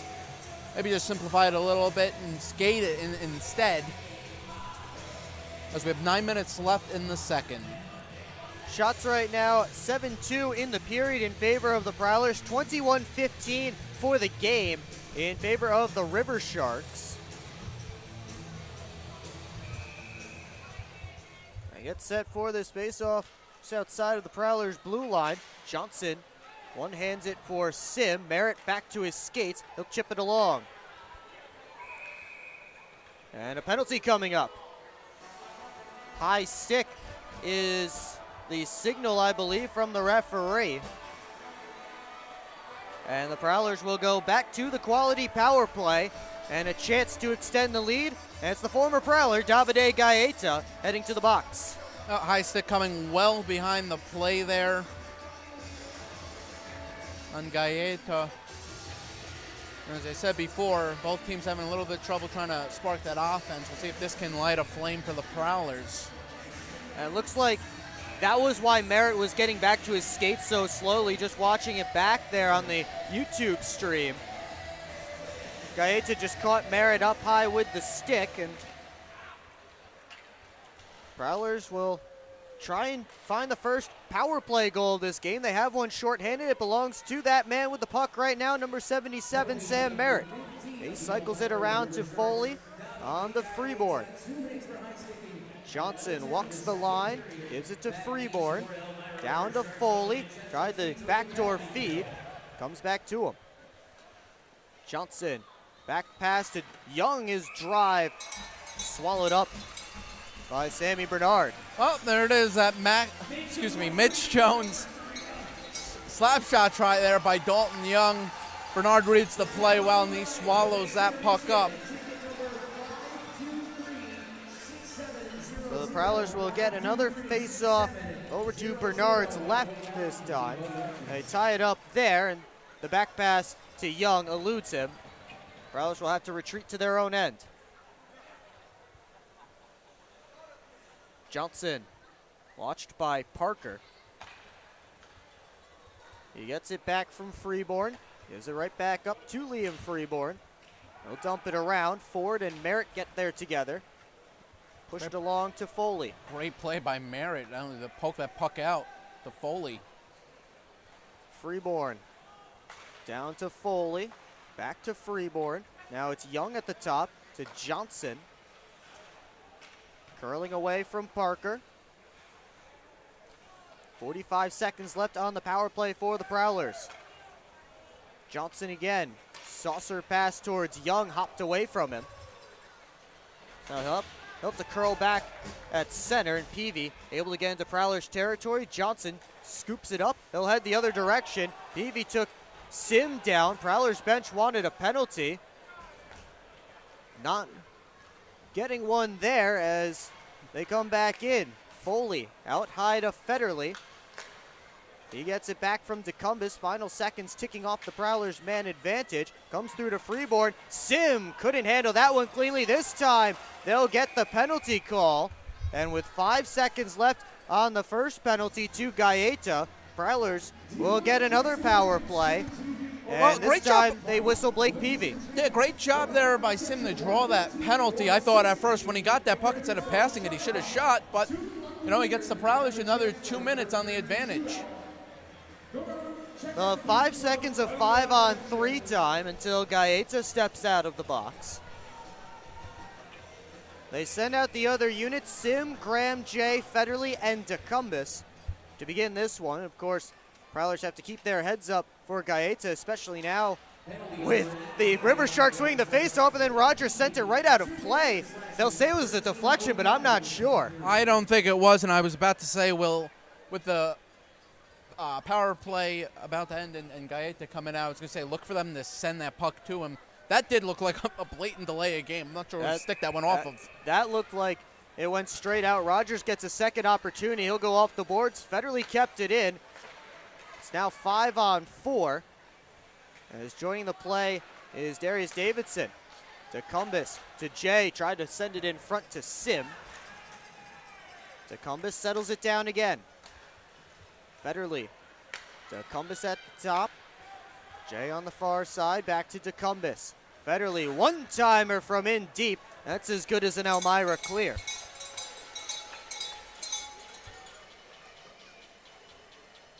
DeCumbis will start it behind his own net. Hand off to Federley. Minute 15 to go on this Prowlers power play. Jay works in. Rims it around to Sim. Back to Jay. Couldn't pull it out in front. Gets it to Federley. Down low, Foley. Out high, Federley. Winds. Gives it to Cumbus. Jay in front looking for Foley. That was blocked by a sliding MJ Markle. Now Federley to the net. And his shot stopped by Bernard and flies out of play. 44 seconds left to go on the Prowlers' man advantage as Austin Federley found a little bit of space there. I was going to say, yeah, I think he could have moved over a little bit more to get a better shot. Glove side on Bernard. Bernard had that left or right side of the net pretty much taken up. He's a big boy, 6'5". They'll switch up the unit. And 44 seconds left to go on the power play. Johnson gives it to Foley, who's still out there, as Graham made an early change. A River Shark fell down. It was Wilson, and Young sent that drive on net right into Bernard for another save and another whistle. Yep, setting up Dalton Young there for the one-timer, and Bernard gets all of that one. Another easy save for him. Third shot of this PV penalty for the Prowlers. They had one between the Gaeta and PV penalties being called. As Pozar couldn't slam that one out. Out high, Young with space, finds Freeborn. He walks in, quick shot. And Bernard has that one handled. Now Dan Chartrand is drawing some attention in front of the net. Some extracurriculars ensuing at the top of the blue paint, surrounding number 21 in white. Everybody being separated. Looked like a little too much talking in front of Bernard there. Didn't look like there was too much contact with him after the play as he makes another easy save there, basically right into his chest. 21 seconds up on the clock on this power play. As it's tied up there at the dot, Merritt able to pull it out. Sends it behind the net to Chartrand, back to Merritt. Played it off the backboards, it ends up sliding to Bernard, who will jump on top for a whistle and a face-off with 6 seconds left to go in the penalty. And now Chartrand getting involved again with a couple of River Sharks. Wilson and Ford in there. Everybody separated and will head back to their respective benches.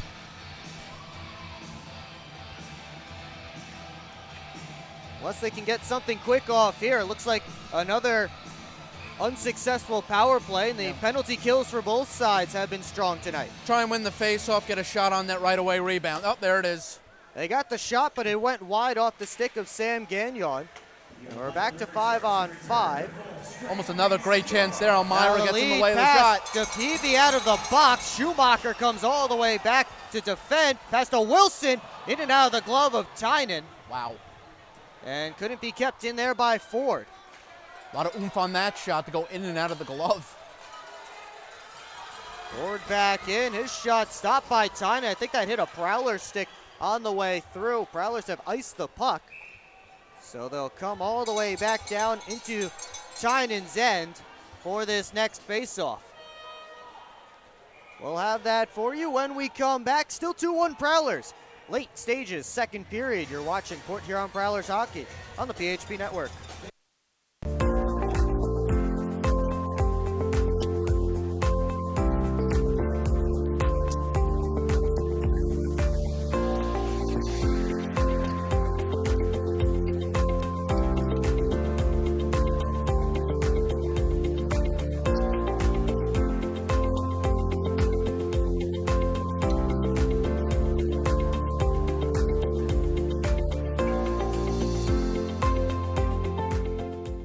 At Hungry Howie's, we're famous for flavor, and this is our Chief Flavor Officer. Every hour of every day, our CFO obsesses over the tastiest ingredients, combining them to create new flavor combinations your taste buds never knew they needed. Until now. Introducing his latest master pizza, the Pepperoni Duo. A delicious combination of classic cut pepperoni, original pepperoni, 100% mozzarella cheese, and our famous flavored crust. 2 kinds of pepperoni, all kinds of delicious. Hungry? Howie's! Back here at First Arena, 4:25 left to go in period 2. It's still Prowlers 2, River Sharks 1. Port Huron, though, has been pushing for much of this period, outshooting the River Sharks 12-4 in the frame. But now they'll face a defensive zone faceoff after the icing. River Sharks right before the quick break there had a few chances on timing. He was able to shut the door. Foley and Peavy in for this faceoff. Peavy won it back, but Tecumseh able to jump it. There's a Prowler down in the defensive zone. Meanwhile, Gagnon drops it off for Tecumseh, shot from the outside, and Bernard got a piece to steer it away. Tecumseh sent it towards the net. It was cut off by Rogers. He'll dump it out. Trezera and Schumacher going for it, and Trezera got there first and sent a shot wide. Peavy back towards the front, slipped through everybody. Federley settles things down on the far side, sends Foley up. Foley off the back wall. Bernard plays it with his stick to Trezera. Took a bump from Federley. Now Johnson will step in front of Klink. Klink gets the puck back. Makes a move on Johnson. Another dangle, trying to get to the net. And that one off a body in front, popped up in the air and lands in the corner. Klink finds it again. It's been relatively quiet tonight for the leading scorer for this Elmira team. Rogers dumps it back in and Klink off the ice for a change. Here's Matt Graham. Over to Heinzel. Federley on for Freeborn. He'll pick it up off the boards. Freeborn to Graham. His shot off the mask of Bernard, gloved down by Markle in Parker's direction. Merritt in front, stopped by Bernard. As Sam Merritt found the loose puck at the top of the crease and went to the forehand. Dumped up to Davidson. Enters offensive territory, takes a shot that's blocked by Tynan, and Chartrand will start a rush the other direction. Has Merritt with him. Chartrand to the trailer. Sim down low, blocked by Powell on a knee, and cleared out. Young picks up that puck, makes a move at center. Young works in his drive off a body and wide. Merritt dumps it around. Sim and Markle come together. The puck rimmed up the near side, and that one will go for icing against the River Sharks with 1:53 left to go in period 2, but chances on both ends. Christensen almost making it a 3-goal lead for the Prowlers, so it starts with a huge rebound from Tucker Tynan and finds it in the neutral zone. So the faceoff will come deep in Elmira territory. Prowlers send the top line out there, and Graham wins the faceoff back clean. Johnson towards the net, tipped by Federley. Davidson gives it up to Muka, fakes the drive. Now he'll shoot, but it's off of Johnson's stick, and Federley moves out. Federley makes a move, gives to Graham across to Freeborn. Had to play it on his backhand. Still with it. And his pass across was taken away by Pozar. Puck flies 20 feet up in the air. It's gloved down, and Johnson able to find it. Plays it off the boards, but right to Cody Rogers. And Gaeta makes a move around Federley. Pass across off of Johnson. Trezera in there digging for the loose puck, and now Wilson gets it to the point to Rogers with some space. He'll shoot off of Freeborn's stick. Federley, high arcing dump, lands in Elmira's end. A quick up, deflected in by Trezera. Tynan couldn't reach it with the glove. Parsons will play it. And all the way back down. And it won't get all the way there for icing. And what I like to call ping pong hockey occurring here is both teams just dumping it out on both ends. Vartiainen tried to keep that puck in. He could not. They call it offsides at the Prowler line, and the fans here in Elmira not liking that. Both teams trying hard to get some clean shots on net, but those lanes just taken away, and that offsides there by Elmira. That's another chance for them to try and get some pucks on net as we're less than 30 seconds to go from the end of the period. Here's Dalton J with a shot blockered by Bernard. Parker avoids contact from Jay. And then Jay comes back to steal the puck. He gave it back up though. Klink surrounded. His shot knocked down by Schumacher. And that will take us to the horn. And after 40 minutes of play, we get no goals in the second. It's still 2-1 Prowlers. Port Huron up on shots in that period, 14-5. Elmira, though, still with the advantage for the game, 24-22 now. Very reminiscent of the first period last night, but a bit faster. Both these teams have been not trying to find their footing, but trying to find a weakness in the other to break into the O-zone and get some shots on net, get some going, maybe a lucky rebound. We saw the Prowlers try and get some rebounds out in the O-zone to find another man open, but one more period to go. I don't think 2-1's going to be our final score tonight at all. I think we're going to see some goals in the third.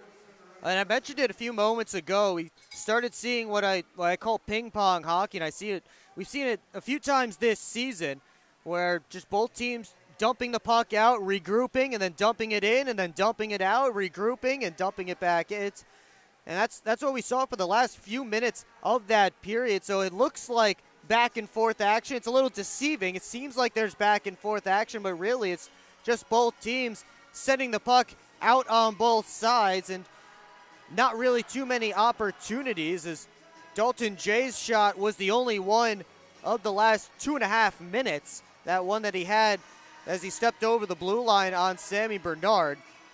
We'll see if either team can find a way to get some more goals on the board. Both goaltenders have played well tonight, and it is a 2-1 game. Coming up later in the second intermission, we will have some analysis of the first 40 minutes of play. We'll also take a look at the Prowlers' upcoming schedule, and we'll do it right here on the PHP Network. Secure your seats for the Prowlers' next home game on Friday, February the 2nd, when they take on these same Elmira River Sharks. Puck drop is scheduled for 7:05 p.m. Tickets are available online at phprowlers.com/tickets, by phone at 810-985-6166, or by scanning the QR code on your screen now. It's online at phprowlers.com/tickets, by phone at 810-985-6166, or scan the QR code on your screen now to experience Prowlers hockey live and in person at the Old Barn McMorran Place the way it was meant to be enjoyed. Of course, that will be the first of 2 games against the River Sharks that weekend. After 2 here in Elmira, 2 more next weekend, although the River Sharks will play 2 more this weekend before facing the Prowlers again, but that is the next game for the Prowlers. 2-1 our score in favor of Port Huron, and we will take a break. You're watching Port Huron Prowlers hockey on the PHP Network. I've worked at Pioneer and now Corteva for 36 years. It goes by very quickly. This is a pretty noble profession where you're giving back to humanity. Curiosity is so important. I learn something new every day. What's that next challenge that may occur for farmers? You do really feel like you've got an impact on what's coming. I can see how we're making things better. And we have the best solutions for our farmers. And I think we're here to feed and fuel the world. I'm proud to be part of that culture, and I'm proud to be part of the company.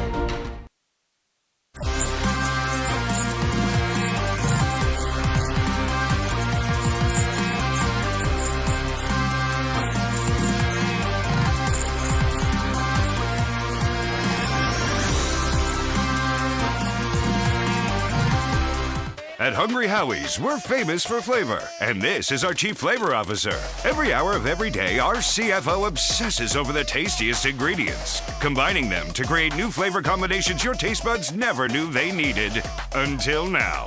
Introducing his latest master pizza, the Pepperoni Duo. A delicious combination of classic cut pepperoni, original pepperoni, 100% mozzarella cheese, and our famous flavored crust. 2 kinds of pepperoni, all kinds of delicious. Hungry? Howie's!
Keep up with your Prowlers all season long on social media. Follow us on Facebook at the Port Huron Prowlers, Instagram at PH Prowlers, and Twitter at PH Prowlers. And you can find more information on our website, phprowlers.com.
They're seriously not even that much better than you.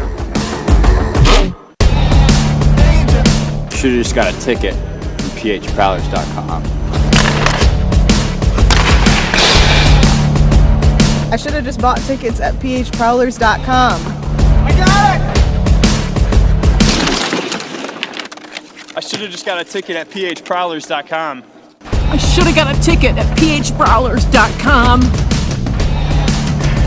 They should have just got tickets at phprowlers.com.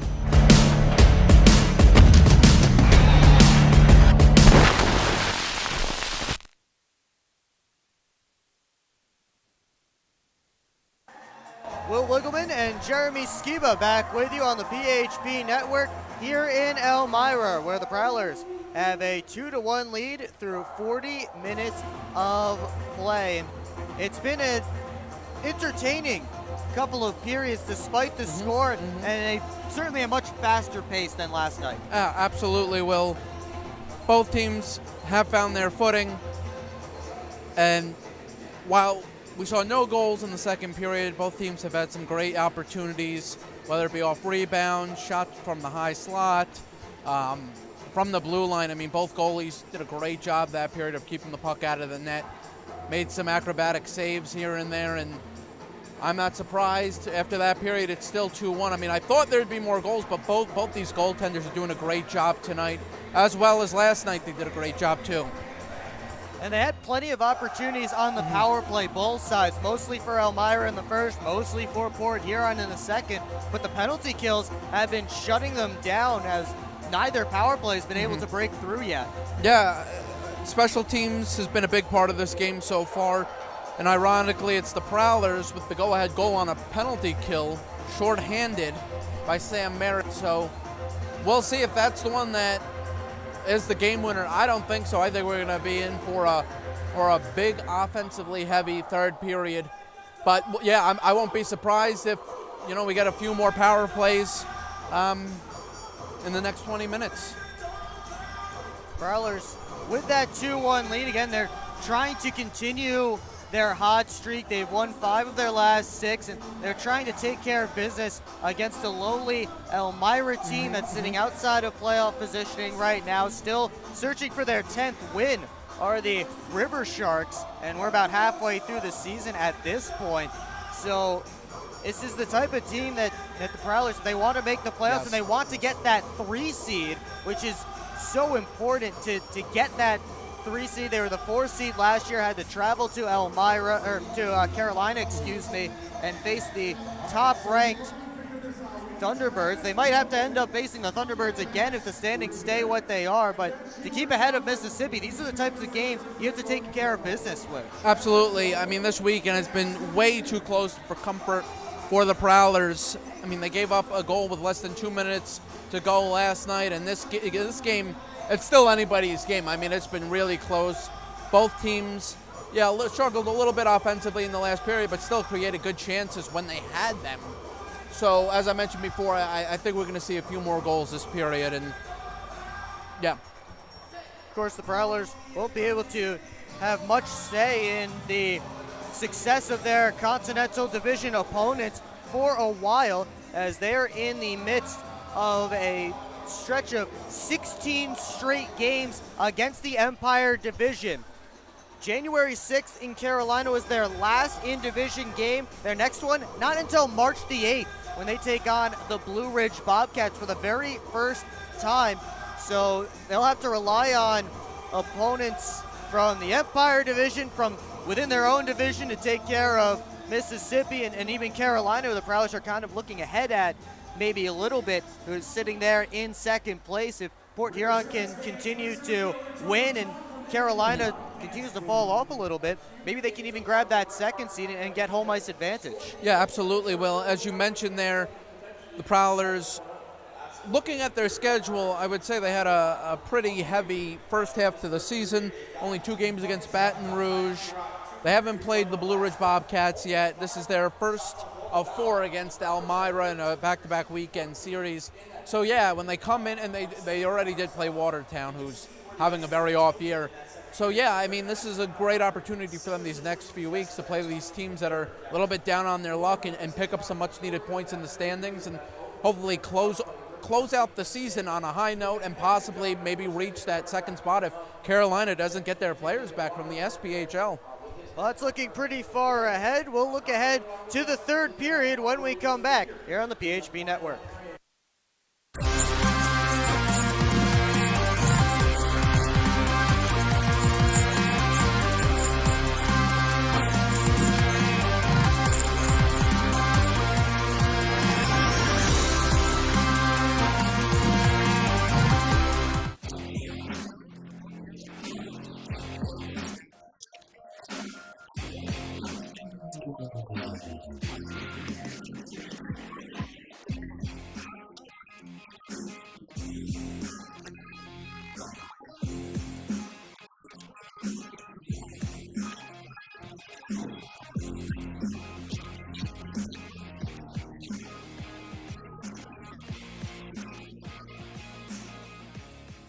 Keep up with your Prowlers all season long on social media.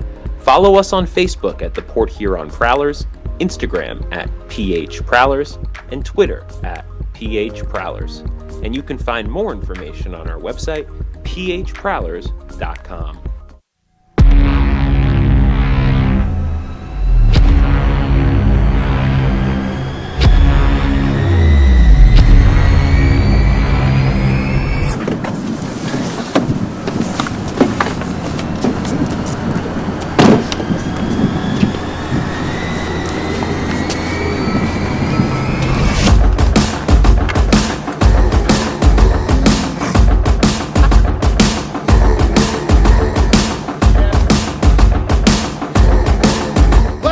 They're seriously not even that much better than you. Should have just got a ticket from phprowlers.com. I should have just bought tickets at phprowlers.com. I got it! I should have just got a ticket at phprowlers.com.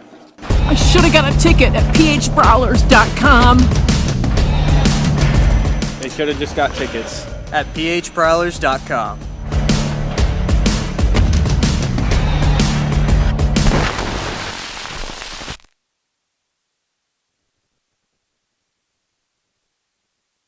Second intermission wrapping up here at First Arena. Prowlers still with a 2-1 lead. Will Wiggleman, Jeremy Skiba back with you on the PHP Network. Thanks so much for joining us again tonight. And before we take a look at the numbers from the game so far, we take a look at our out-of-town scoreboard.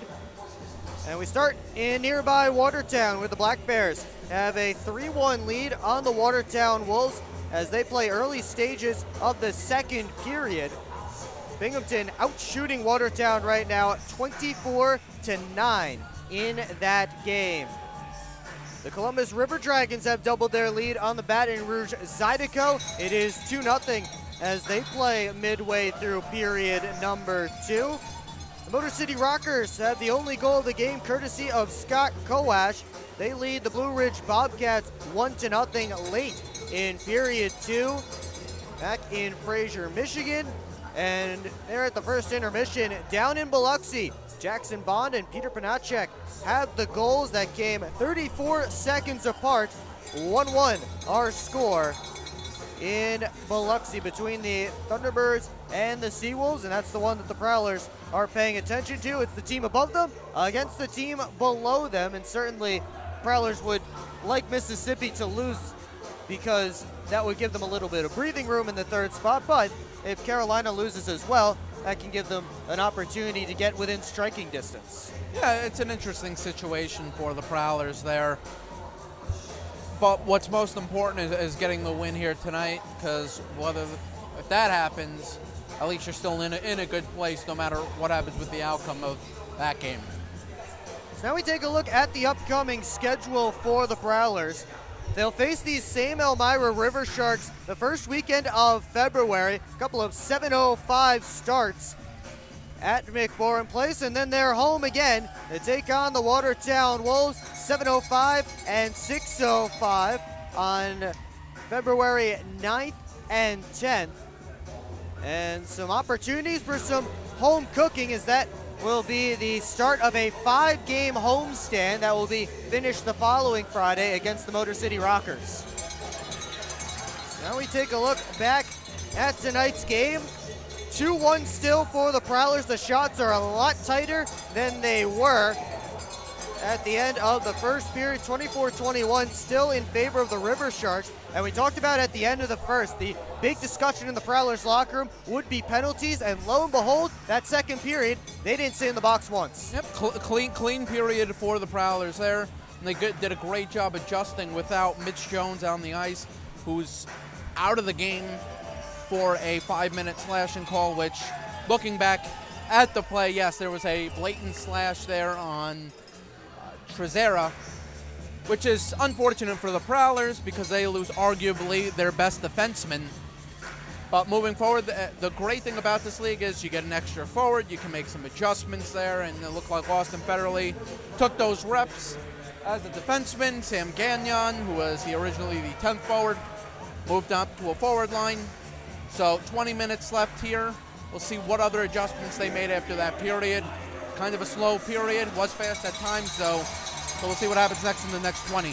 Now on the downside, the Prowlers did go 0 for 3 on the man advantage in that middle frame. So both teams unofficially 0 for 4 because I count it, and I actually physically count the 0 for 4 on the score sheet, but either way, it's 0 for 4. Of course, every penalty is counted as a power play in this league. Don't get me started on it. We'll head to the third period of play, and we'll get the answer to our PHP Network trivia question, as the River Sharks, the third team in FPHL history with the word river in their name. We wanted to know who the other two were. I know them. You know them. Yeah. They are the Columbus River Dragons and the Berlin River Drivers, the other two river teams in the FPHL. I remember the River Drivers. They're a little ways back. Yep, back in Vermont. I know former Prowler Prowlers, Brandon Contrado, and I believe Corey Simons both played for that team. I think they were around for 2 years, I believe. They had a couple of pretty successful years, if I remember correctly, but the Berlin River Drivers, the other answer to tonight's PHB Network trivia question. Tucker Tynan all set in the goal crease, 2 hour left. He was stopped 23 of 24 River Sharks shots, while on the other end, Sammy Bernard has stopped 20 of 22 Prowler shots. Were underway in period number 3. Puck gloved down at center. Tipped along, back to Schumacher.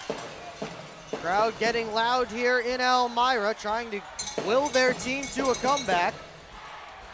Freeborn's dump was cut off by Pozar. Elmira looking for a counterattack. Trezera looking for the centering feed. That was blocked away. Wrist shot from the point goes wide. Rogers pinches in to keep it deep. He'll push it along. Federley first on it. Wilson comes in, has a man back door, and that pass wasn't on the tape, and then swinging and missing was Stephen Ford. That was Klink right on the back door, the most dangerous River Shark, and they just couldn't get the puck to him. If he gets that shot on net, that's going in for sure. Prowlers, look out there. Chartrand steals it away in the offensive zone, but his shot eaten up by a stick and flies out of play into the protective netting. We're just under a minute and a half gone in period 3, and already we've seen a good opportunity for Elmira. Elmira with a great chance there. Like I said, I mean, if he gets that shot on net, that one's going in. He just, as you mentioned, it was a swing and a miss on the shot. Will be an offensive zone faceoff for the Prowlers. That Markle rims around, got through Schumacher. And hustling after it on the near side is Davidson.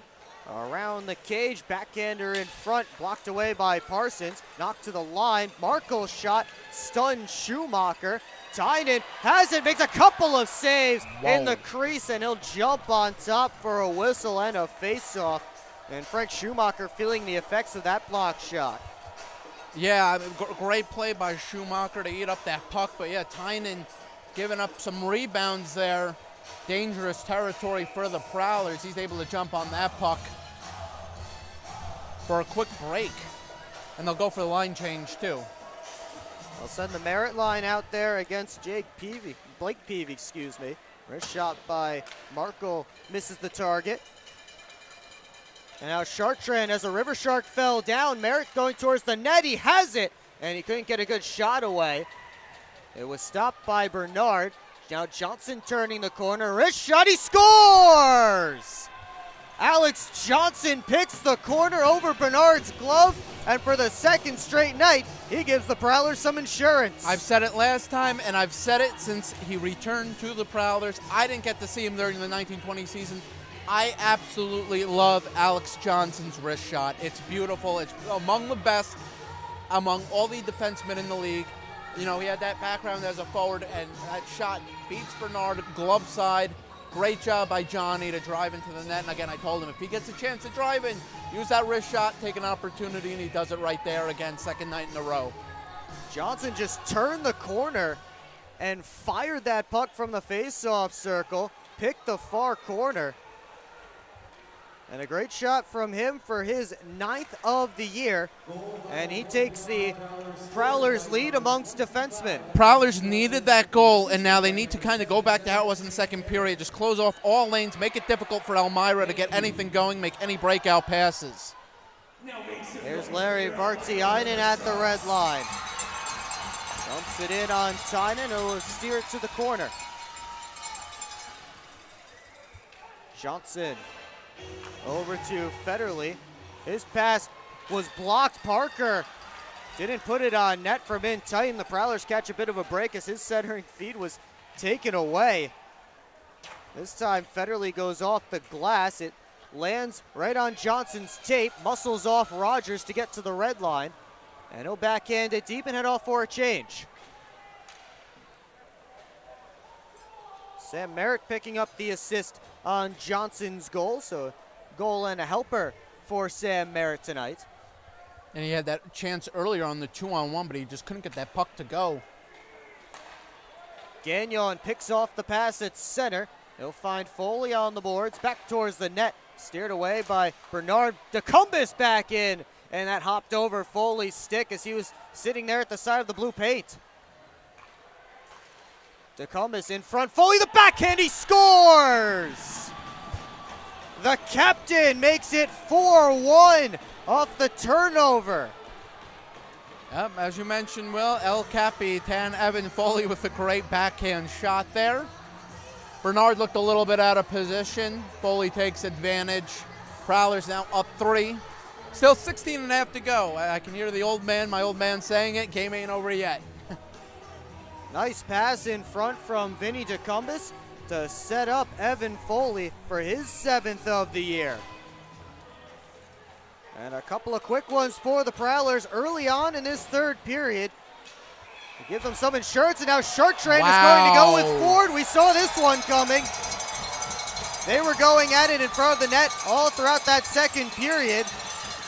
Maybe some more going to start by the red line. Meanwhile, they finally grab each other. Chartrand through a left, gets Ford's helmet off. Chartrand feeding Stephen Ford some left, grabs him with the right. Chartrand with some more left, gets Ford down. And a great fight there from number 21 in white as he spins the helmet. I'm not sure if that fight was in retaliation to that hit. I believe it's Johnson that was down. He played the puck with his hand. They blew the whistle, and then he got hit right after the whistle. And then those gloves dropped away from the play. Not sure if it was related to that. I know Chartrand had a few words towards the end of the second period with some River Sharks there. And look at it. He looked like Rocky Balboa in Rocky 2. Switched it up southpaw. A few rights and then a few lefts to, as Rocky did in that movie to confuse Apollo Creed there. Chartrand, a known southpaw. So that's the way he likes to fight, Jeremy. He is a southpaw. He had 2 rights, I saw, and then he switched it up. It was great. Feeding Stephen Ford a healthy diet of lefts. And again, we saw that coming. They were battling all throughout that second period in front of the net. Ford was the main catalyst who was giving Chartrand the shoves in front of the net, getting involved, and they dropped the mitts here in the third, and Dan Chartrand gets the better of that one. So I think we can call it 2-0 Prowlers on fights tonight as well. Yes, we can. It was another great tilt between both these teams, and Alex Johnson, he's up, he's skating back to the bench. It looked like he was holding one of his arms there a little bit. And again, it looks like nothing was called after that play. Again, it looked like a hand pass, whistle goes, he gets slammed into the boards. So we're back to hockey as Markle dumps it around. Davidson picks it up on the other side, gets it deep towards Gaeta. Hops over his stick. Gagnon trying to fight through a check. It caroms to Young, trying to send the bouncing puck out. Instead, it's taken by Peavy. Now out the point, Powell fired it wide. Davidson picks it up. He'll cycle it around. Gaeta and Sim after it. Now Parker trying to get one from the near side. That was Peavy, excuse me. Young off the boards and out. And now Merritt with an outright breakaway. Stopped by Bernard with the glove. Markle lead pass towards Gaeta. He one-hands it in as he gets down to the ice. Freeborn turns it out. Federley on for Graham. Sauce back across, and Federley couldn't get that one to go as Bernard put the pad on the post. Heinzel saucers it to Schumacher. Now Freeborn gets in on the right wing side, made a move, and lost the puck. Back out comes Parker. Penalty coming up as Freeborn was knocked down. I think it's against the Prowlers, though, as Vartiainen sent it on net. Heinzel touches up. And a interference penalty is the signal against Liam Freeborn. And we'll have that power play for you when we come back. 4-1 Prowlers as they get some insurance early in the third. You're watching Port Huron Prowlers hockey on the PHP Network. I'm proud to serve farmers because everything they do matters. If I could choose one word to describe a farmer, I would say essential. Dedicated. Enterprising. The most creative people. They're providing food for the rest of the world. Some of the qualities I look for when hiring is personality, perseverance, someone that's determined. We want to be able to hire someone that understands what we're supporting, and ultimately that's the grower. Come fill McMorran Place at every Prowlers home game this season. General admission tickets are just $15 with discounts available for seniors, military, students, and children under 12. Upgrade your experience in one of our suites, or bring the whole squad to the game with discounts for groups of 10 or more. Find your best option to visit the Thumb Coast professional hockey team by visiting phprowlers.com and find the tickets tab, or call the box office at 810-985-6166. Secure your seats today.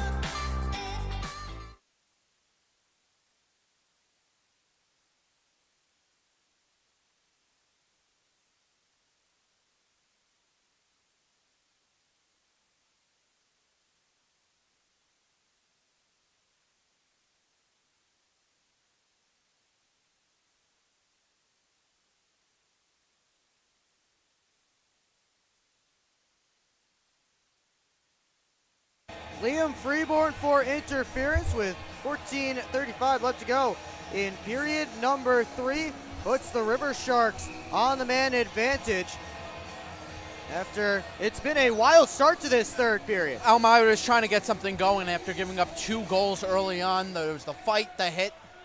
This is not what the Prowlers wanted here.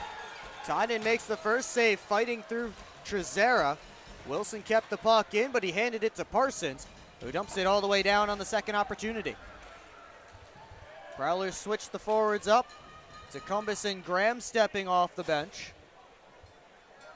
Again, that's a big element that Vinny DeCumbus brings that the Prowlers were missing over the last month before he made his return to the lineup off IR last night. He's a big defensive forward, penalty killer, and Davidson is going to the box. He grabbed the jersey of Alex Johnson and pulled him down right in the corner, and the back referee saw it, was in perfect position, and that will negate the final 126 of this River Sharks power play. Prowlers look out there, and it looked like Johnny was going to go back at him, but he stopped there, and that's smart by the assistant coach there. Smart hockey by Alex Johnson. And you can tell that one even from up here. Davidson just put the free hand on the jersey and pulled him down. They're going to call that 10 times out of 10. Yep. Although you never know sometimes. Yeah. Off the face-off, we begin 4-on-4. Foley skates it to neutral ice. Schumacher and Federle out there along with Foley and Sim. Rogers gives it off to Pozar, dropped it back off. Rogers has it again. They're out there with Wilson and Klink. There's Steven Klink. He pulls up, sauces it towards Wilson, got through. Rogers heading after it in the corner. He could have held on to that puck. Excuse me. Well, he holds on to that puck. He has a great opportunity glove side. Lead passes out for Sim. He'll start the engines. Pulls up, gives to the trailer Johnson, but that puck just slipped out of offensive territory, so offside against the Prowlers at the line. And there's the Prowlers again making advantage of some open ice, trying to get a shot on net, create some offense, 4-on-4. When they're down at least one man. 35 seconds left in the 4-on-4, and then it will be an abbreviated Prowlers power play. Markle gives to Parker. Working on Johnson. He pulls up in the corner. Out high to Markle. Fires, and it's sticked out of play by Tucker Tynan. So he's able to see that shot all the way. Yep, nice save there by Tynan. Uses the stick, deflects out of play. Federle and Merritt out there for this face-off. So Austin Federle, who started the 4-on-4 playing defense, now playing as a forward with Parsons and Schumacher out there. Different situation allows for some different line changes to be made. They have some speed out there, do the Prowlers and Sam Merritt. He has the puck now, trying to take advantage of the open ice. Merritt down to Federle to the forehand, and from in tight, Sammy Bernard able to make the save. Federle still wheeling around the zone. It's a power play as Federle shot it wide. Federle again with it. Up to Parsons, 25 seconds left on the man advantage for the Prowlers. Parsons walks the line, gives to Federle. Quickly across towards Schumacher, makes a move, stop, the rebound was there, and Bernard on top of it for a whistle. Prowlers driving to the net there, I think, to pick up that rebound from Schumacher, and it looked like Bernard had pretty much covered it up, so not much there for the Prowlers to poke at. Sam Merritt in tight, searching for the puck. Prowlers will switch up the entire power play unit for the final 12 seconds of the penalty belonging to Darius Davidson.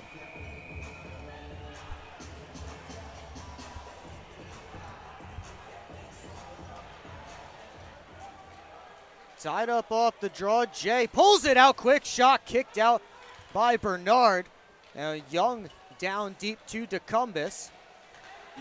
DeCumbus tripped up there.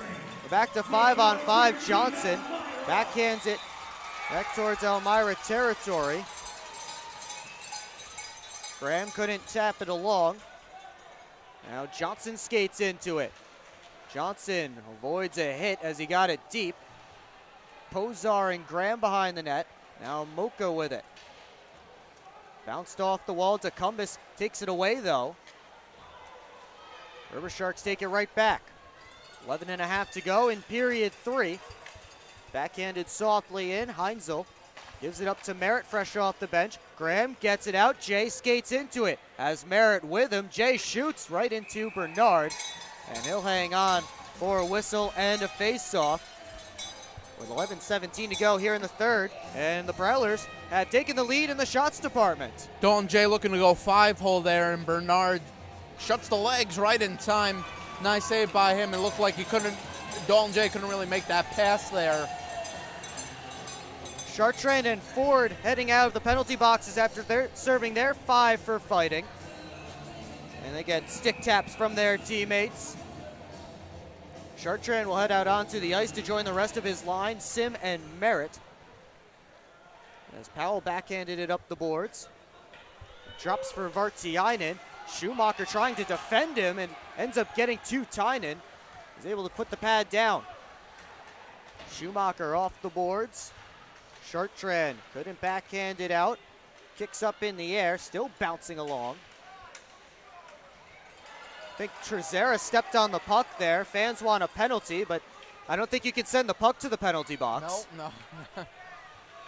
Merritt down to Sim. He's forced back with the Prowlers in the midst of a change. Elmira trying to ramp up the physical play a little bit there.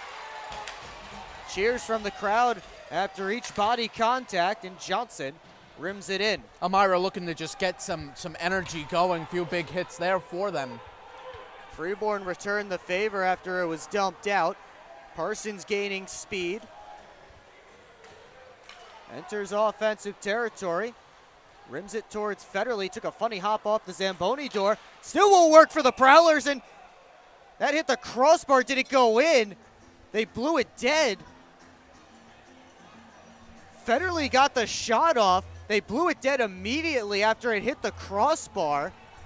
Did that shot go in? Yeah, I'm not sure. Well, I did see it hit the crossbar and down. I can tell you this, only one time in my FHL career as a broadcaster was there a video review. So I don't know. I don't think we'll get a video review here. That's close. I mean, it's bizarre that they blew it straight down, and now we won't second time tonight too. They blow a play dead early. That is something they've done a little bit more this season than in years past. I've seen it a few times, that video review, but maybe they don't have a good angle here in Elmira to see if that puck went in. Probably no overhead cam. So we'll continue play, and Austin Federley will forever tell people that that puck hit the back bar and came out. It's dumped around by Rogers. And now Johnson lofts it out.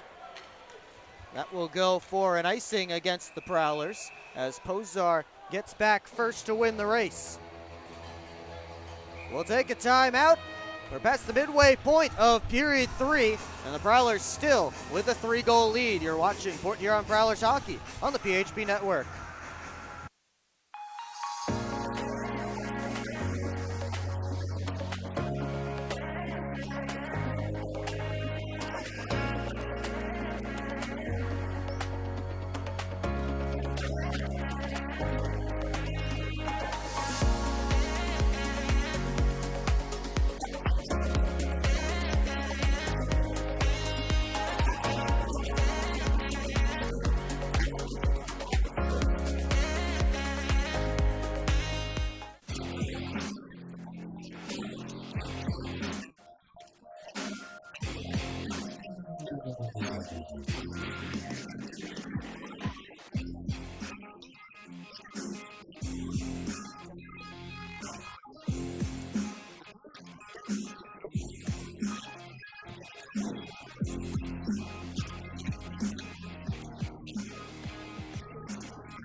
Back here in Elmira, 9:27 to go in period 3. Prowlers with the 4-1 lead. Will Wiggleman, Jeremy Skiba, back with you on the PHP Network. Thanks so much for joining us, whether you're joining us from back in Port Huron or the Michigan area, whether you're joining us from Long Island, New York, or anywhere else across the country. Thanks so much for tuning in. We've seen a great hockey game so far tonight, and the Prowlers have taken control with a couple of goals early in this third period. They've shut down Elmira since. And out shooting the River Sharks 10-6 here in the frame. And they've done it short a defenseman after Mitch Jones received a game misconduct. Actually, I think they called it an ejection, which is different, as he got a 5-minute slashing ejection. They've been with 5 defensemen, he lost and now that they'll puck. turn the other way. Here's Foley with a step, but a sliding River Shark. That was Wilson able to get back, and then they go in hard to the boards. Foley went down hard, and he's in some distress. A penalty is coming up against Wilson, but right now the concern for the Prowlers captain. We've heard some big hits along the boards this weekend here, but that was the loudest boom we've heard against the board so far, and yeah, the captain is down. I'm not sure what he's hurt. Well, I can't really tell. Well, I don't want to. We don't want to speculate. Oh, trainer down. We don't want to speculate. Yeah, of course. What I will say is Wilson dove and was sliding, and when he and Foley went together, Wilson was down on the ice, and I think he and Foley's lower body went in together to the boards, and the training staff here in Elmira taking a look at the Prowlers captain. Port Huron will go to a power play, as tripping is the call against Elijah Wilson. Yeah, and again, I'm not sure, as you mentioned, Will, it was Wilson that fell. I'm not sure how he fell there, if they got tangled up, and it was Foley going first into the boards, but looks like he's being helped off the ice here now. Foley putting no weight on that left leg as he heads off the ice with some help. So hopefully he's all right. 8:56 to go here in period 3. Prowlers do have Tucker Scantleberry, who should be able to come off the IR, I believe, for this upcoming week's games, as he's just about done his 15 days. So as long as he's ready to go, he should be coming off the IR. But of course, Prowlers always want to have number 94 in white in the lineup. He's such a great leader that, of course, they put the C on his chest this season. But just the presence he brings defensively for this group would be a big loss. Yet hopefully he's all right. Meanwhile, Prowlers man advantage, still searching for the first power play goal of this game. Both teams 0 for 4 so far in the game. As Johnson curls back, gives to Shorthanded. He pulls up and drops it off to Johnson. Shorthanded and Merritt both out there for this power play with no Evan Foley. Shorthanded cycles it around. Here's Pozar. He'll dump it out. Minute 5 to go on the Prowlers power play. Port Huron starting to switch up the PP unit as Federley drops it off for Jay. Tried to send it back up to Austin Federley. They got their signals crossed. So an icing against the Prowlers with 46 seconds to go on the man advantage. And it looked like Alex Johnson, when he was behind the net, he was calling himself for a line change. Got the player coach role there. It never ceases to amaze me, the stuff that player coaches go through, how they command the ice in their team. Pretty cool to see that. He calls for a line change there. Unfortunately, the little miscommunication there afterwards. I'll say one of the low-key crazy things about player coaches is what I saw when I first came to Port here on the first skates that I saw. Matt Graham and Alex Johnson often skate around in practice doing the drills with the whistles in their mouth. No, like, I couldn't even imagine doing that. Yeah, you have to breathe through your nose so you don't just start blowing the whistle, and then you have to think about blowing the whistle while you're mid-drill. Here come the River Sharks, tying it all the way out of his goal crease to play it, and he's just able to knock it away from 2 River Sharks. Back the other way come the Prowlers. My goodness. Jay to Graham, tried to send it down low. I think Chris Paulin got a few gray hairs over there after that one. Yeah, that was looking like Rick DiPietro there, going way too aggressive. Paulin, a goaltender himself. Meanwhile, the River Sharks goaltender Sammy Bernard makes that save on Dan Shorthanded. Just as the power play expires. 6:49 to go in period 3. There were 2 River Sharks coming down on that puck. Tynan came all the way out to the blue line, and he did not handle that cleanly. That was not clean at all. I think he ended up having to poke check it off of one of the River Sharks sticks. It looked like he got a stick on it, and then a Prowlers defenseman that was back got another stick on it for that puck to pretty much be out of possession. Parsons sends it to Freeborn. Shorthanded behind the net. They'll cycle it deep towards Merritt. It's banged around. Freeborn continues it below the goal line. Pozar trying to work it out. Schumacher kept it in. Now Shorthanded. Saucer pass settles for Parsons. His shot goes wide. Schumacher and Gaeta after it. And Davide Gaeta brings it back around to the far side. Klink lops it out. Parsons knocks it down and sends Freeborn up. Prowlers in the midst of a change, so Freeborn will curl back, tried to make a pass. It was cut off by Gaeta. Lead pass on for Klink out of his reach.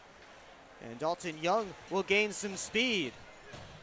Here comes Young, makes a move to the middle, drops for Jay, score! Dalton Young made that one happen, and Dalton Jay put it away, make it 5-1 Prowlers. You know, back in 1920, Dalton Young was might have been one of my top 3 favorite Prowlers to watch. He's so creative with the puck. Another great offensive defenseman, great two-way defenseman overall, because he can also lay a body when he needs to. And yeah, he just dances through the neutral zone and the offensive zone.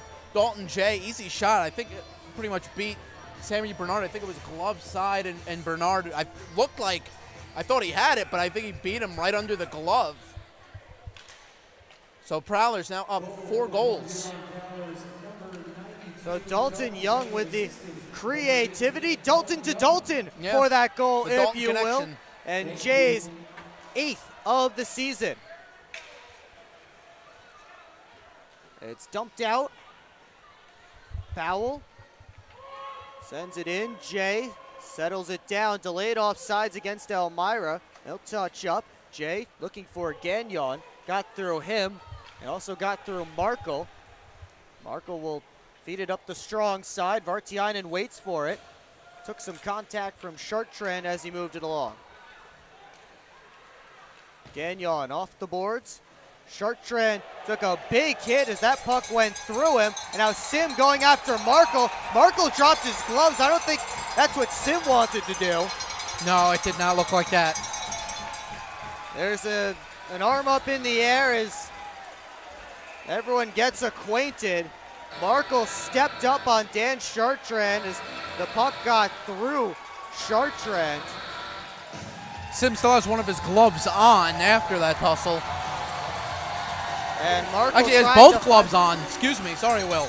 Yeah, both gloves still on for Sim as Markle is firing up the crowd as he went to the box. Both of them will get penalties. Dan Chartrand will give Tristan Sim back his equipment and a little thank you for the effort. Standing up to a tough guy, MJ Markle, who knows his way around a fight, certainly.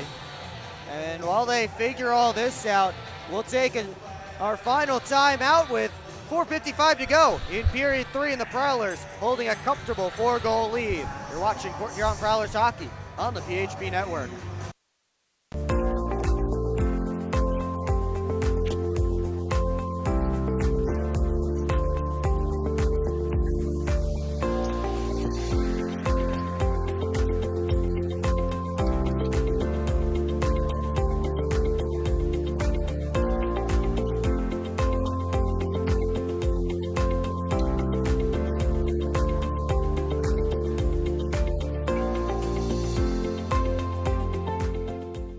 At Hungry Howie's, we're famous for flavor, and this is our Chief Flavor Officer. Every hour of every day, our CFO obsesses over the tastiest ingredients, combining them to create new flavor combinations your taste buds never knew they needed.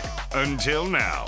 Introducing his latest master pizza, the Pepperoni Duo. A delicious combination of classic cut pepperoni, original pepperoni, 100% mozzarella cheese, and our famous flavored crust. 2 kinds of pepperoni, all kinds of delicious. Hungry? Howie's! We invite you to tune in to our next broadcast on Friday, February the 2nd, when the Prowlers take on these same Elmira River Sharks. And, well, things have been heating up tonight, so we may get some rollover when we get to Port Huron next weekend. Puck drop is scheduled for 7:05 p.m. and the pregame show starts at 6:50. It's all right here on the PHP Network. Of course, if you can make it out to McMorran Place, come out. It's going to be another great game for the Prowlers at home. Start of a 5-game homestand. But we just saw some fisticuffs there, and I thought the Prowlers might be on a power play, but I apparently thought so too. Not. There was an arm up in the air, but I think things were evened up. And it looks like there was no extra penalty. The extra penalty to MJ Markle is a 10-minute aggressor penalty, so that won't affect on-ice manpower. So stay 5-on-5. Elmira just at this point pretty much putting on a show, making sure the fans get what was worth their ticket price here, as Prowlers are up 4 goals, and at this point 4:50 left. Just tie this one up with a pretty red bow on top and take it home, get on the bus, get home to Michigan safe. Are we going to do our media timeout here? Oh, it looks like we will. Well, since we did the media timeout when we were supposed to, they forgot to. But since we did the media timeout when we were supposed to, we'll just talk through this one. Sure. As it's been a good game for the Prowlers.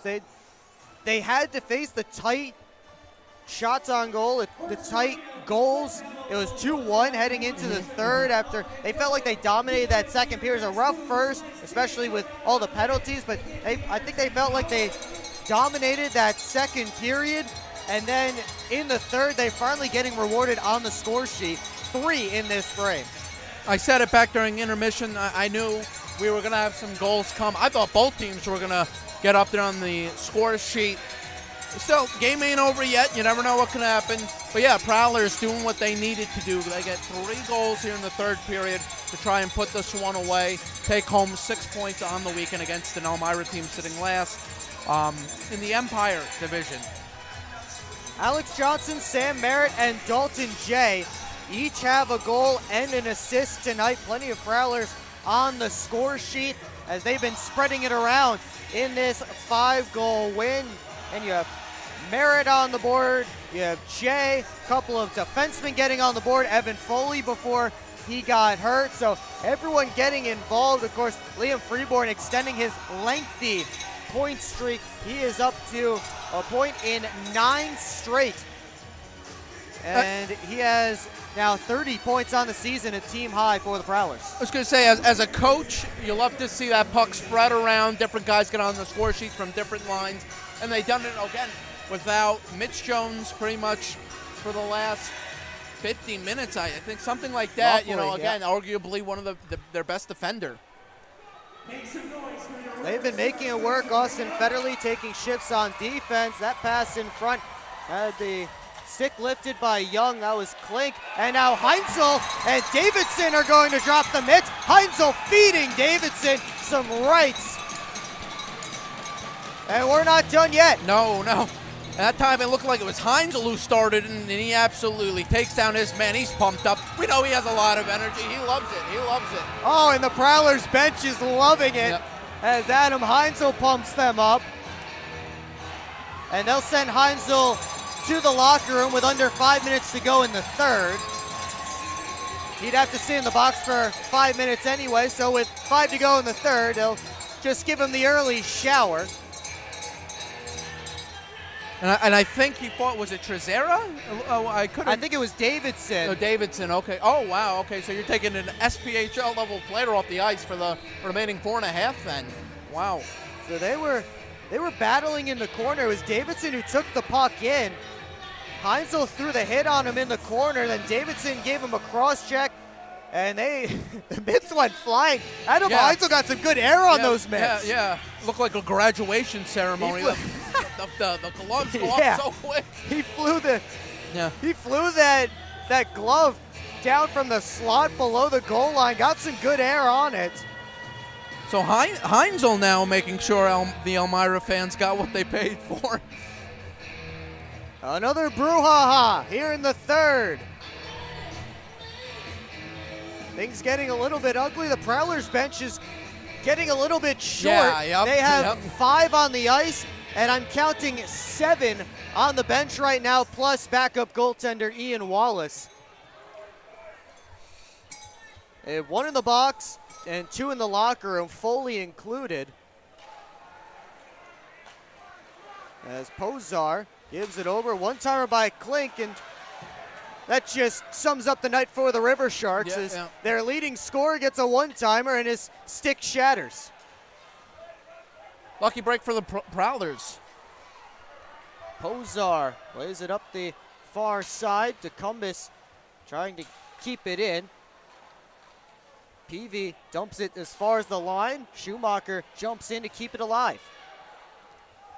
Rogers off the boards. Parker skates out, watched by DeCumbis. Parker moving in on Parsons, who got his stick in there. Parsons with his stick back in his hands, dumps it out. Wilson after it with 3:50 to go. Now Wilson all the way around the net. Now he'll pull back in front from the short side. Stopped by Tynan. Another shot from the outside, stopped by the Prowlers netminder. Pulled out by Klink. Plenty of traffic in front. He couldn't get a shot through. So now he centers, and Gagnon will slide it the length of the ice, puck on edge, and it will just roll past Sammy Bernard, but he'll play it. But officially, 5 for fighting each for Heinzel and Davidson, and Heinzel picking up the extra 10 for the aggressor. So the same thing as the last fight, except it's the Prowler picking up the aggressor instead of the River Shark. Also right before that, Will, great play by Gagnon, very smart. Gets the puck out of the zone and his team a much needed line change. A little bit of poise there from number 88 as he had 2 defensemen right there. Here's Graham back in to the net. Couldn't get a shot off. Johnson at the line. Sends it back deep. Graham skates into it. Tried to cycle it to Federley. Powell got his stick in the way. River Sharks trying to move out with it. That was Dion Demke who dumped it out. Moving in is Peavy. He had it poked off his stick. Pozar dumps it right back around. Tynan stops behind his own cage. Now it's Young with 2:15 to go in the third. Jay sends Merritt on his way. He left the puck behind though. Now Chartrand picks off a pass at center. Sauces it to Jay. Got it back through. Merritt back over to the near side to Jay. Chartrand turning in the corner. Gets it to Merritt. Tried to feed to the backside as Schumacher was sneaking in. That was shut down by Mocha. Jay at center with the Prowlers in the midst of a change. Tried to send Chartrand in. He and Pozar lock up in the corner. Parsons down to Federley. Backhander. Stopped by Bernard. And a good look there from Brian Parsons to catch Austin Federley heading towards the net. Nice pass by Parsons. It looked like Federley had trouble handling it for a second there. Still managed to get a shot off. Schumacher picks it up in his own end. Prowlers just trying to skate out this last minute 15 to complete the sweep. And once this one expires, Prowlers will have won 6 of their last 7 games. They're on a roll right now. Back-to-back weekend sweeps. And you don't want to look too far ahead, but after Elmira, again, you got Watertown. So, again, I mean, very doable schedule here for the Prowlers. Prowlers could certainly get themselves on a bit of a heater. As Graham gives to Freeborn. His pass to Chartrand was cut off. Out comes Gaeta. Big hit there. Graham takes it away. His saucer pass towards Freeborn escapes him and goes all the way down for an icing with 21.2 up on the clock. And they could get on a bit of a winning streak, but surely they will fall long short of their franchise record winning streak, which is 21. Mm-hmm. They did that back impressive. in the 2017-18 season when they lost in the final to Watertown, but they were by far the best team in the regular season that year. And that 21 doesn't even count the forfeits because there were some issues that year with a few teams that ended up forfeiting games. That 21 doesn't even count those forfeits that came down during that winning streak. So it's more like 25 or so. Yeah, I was gonna say. I thought it was 27, maybe. 27, I didn't know about the forfeits actually. Well, this one can go into the books now. 5-1 your final. And a couple of players will hug it out over in the corner as the scrum breaks up. But Port Huron comes into Elmira, and just as they did last year against the Mammoth, they sweep the River Sharks. In the 2-game series, Prowlers have won their 4th in a row. They're now 16-12-4, 50 points, and they stay in 3rd in the Continental. Meanwhile, the River Sharks have now lost 3 straight. They dropped to 9-19-0, and they stay in dead last in the Empire Division. As Prowlers and River Sharks coming together to say hi. Of course, a number of former Prowlers on this River Sharks team, and River Sharks saluting their fans. But we take you back through this one after we give you one more reminder to tune in next time when the Prowlers and the River Sharks do it again. And this time it will be in Port Huron. Prowlers look to continue the momentum. They got scoring from everywhere tonight. I mean, Mitch Jones got a goal before getting thrown out just a few minutes into the game, a goal and a fight. And the Prowlers played with 5 defensemen for the better part of this game. He said about 50 minutes. I think you're close to correct, but they were able to weather some storms in that first period. They took a number of penalties in the first, and they were able to get the penalty kill going. It included a 5-minute major, so even after all the penalty kills, they were able to settle down. They even took the lead on the 2-1 goal, and I said it back in the first. I remember it now. I said it back in the first. The last 2 shorthanded goals the Prowlers scored last week against Motor City, those were both game winners. And tonight, shorthanded goal is the game winner. Yeah, funny enough, it's a shorty that's what the Prowlers needed to win the game. And again, that penalty kill has not changed. It's look, if they can, they'll go. They won't just dump the puck in. They'll go and try for a 2-on-1 breakaways, and they get it done. Dalton J to Sam Merritt. Yeah, so I just got really excited that I remembered that I said that back all the way back in the first when Merritt scored that one. But again, it was a great effort from the Prowlers, especially bouncing back from the penalties in that first period. And they dominated the final 40 minutes. And again, it was a close game coming into the third, 2-1. But then things broke open in the third. They got the 2 quick goals early on, and that really put this game away. Yep, they scored 1 and the floodgates started to open. They got another one real quick. Not a few minutes later, they get the 5th one there. And it's what they needed in that final period. They just needed to find the back of the net once. That'd be the cushion, and they're able to close it out with a clean third period. I mean, some fights here and there at Elmira, trying to get those juices flowing on the bench with a big hit, some fights. And overall, the Prowlers come out on top 5-1.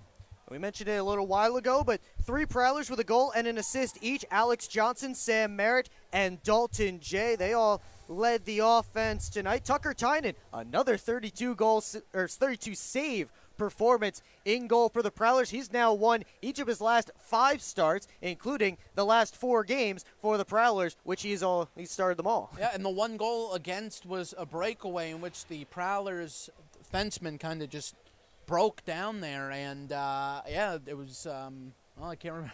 I'm sorry, I can't remember who scored, but breakaway chance there, and it goes off a post and in. Unfortunate for Tynan, but regardless, he gets the win tonight. And as you mentioned, Will, he's on a bit of a hot streak, and this is the goalie the Prowlers have needed for a while now. I remember last year, every weekend there was a different backup at one point, and this guy has been stellar so far, and moving forward, he needs to be their number 1 star every night. Well, that seems to be what they're doing right now. We'll see if he gets the starts next weekend when the Prowlers and the River Sharks do it again. But for now, I would be remiss if I didn't thank Jeremy Skiba for joining me this weekend. We had a great time in the booth. And for you Prowlers fans, a little bit of a blast from the past, and nice to get a little reunion with you here. Yeah, thank you so much, Will, for the opportunity. When I first learned I was moving to Syracuse, one of the first things I did was look up the Prowlers schedule.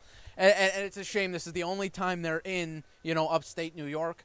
But hey, maybe in May, if they find Binghamton in the finals by some chance, I'll definitely be back. Even whether it be with you in the booth or as a fan, I'll be here. Even if they're in the finals, I'll go anywhere at that point. I'll take a weekend off work. I don't care. You heard it here first. He will go anywhere to watch the Prowlers in the finals. Jeremy Skiba still bleeds Port Huron Prowlers black and red. But for now, we'll see you next time on the PHP Network. Thanks so much for joining us this evening.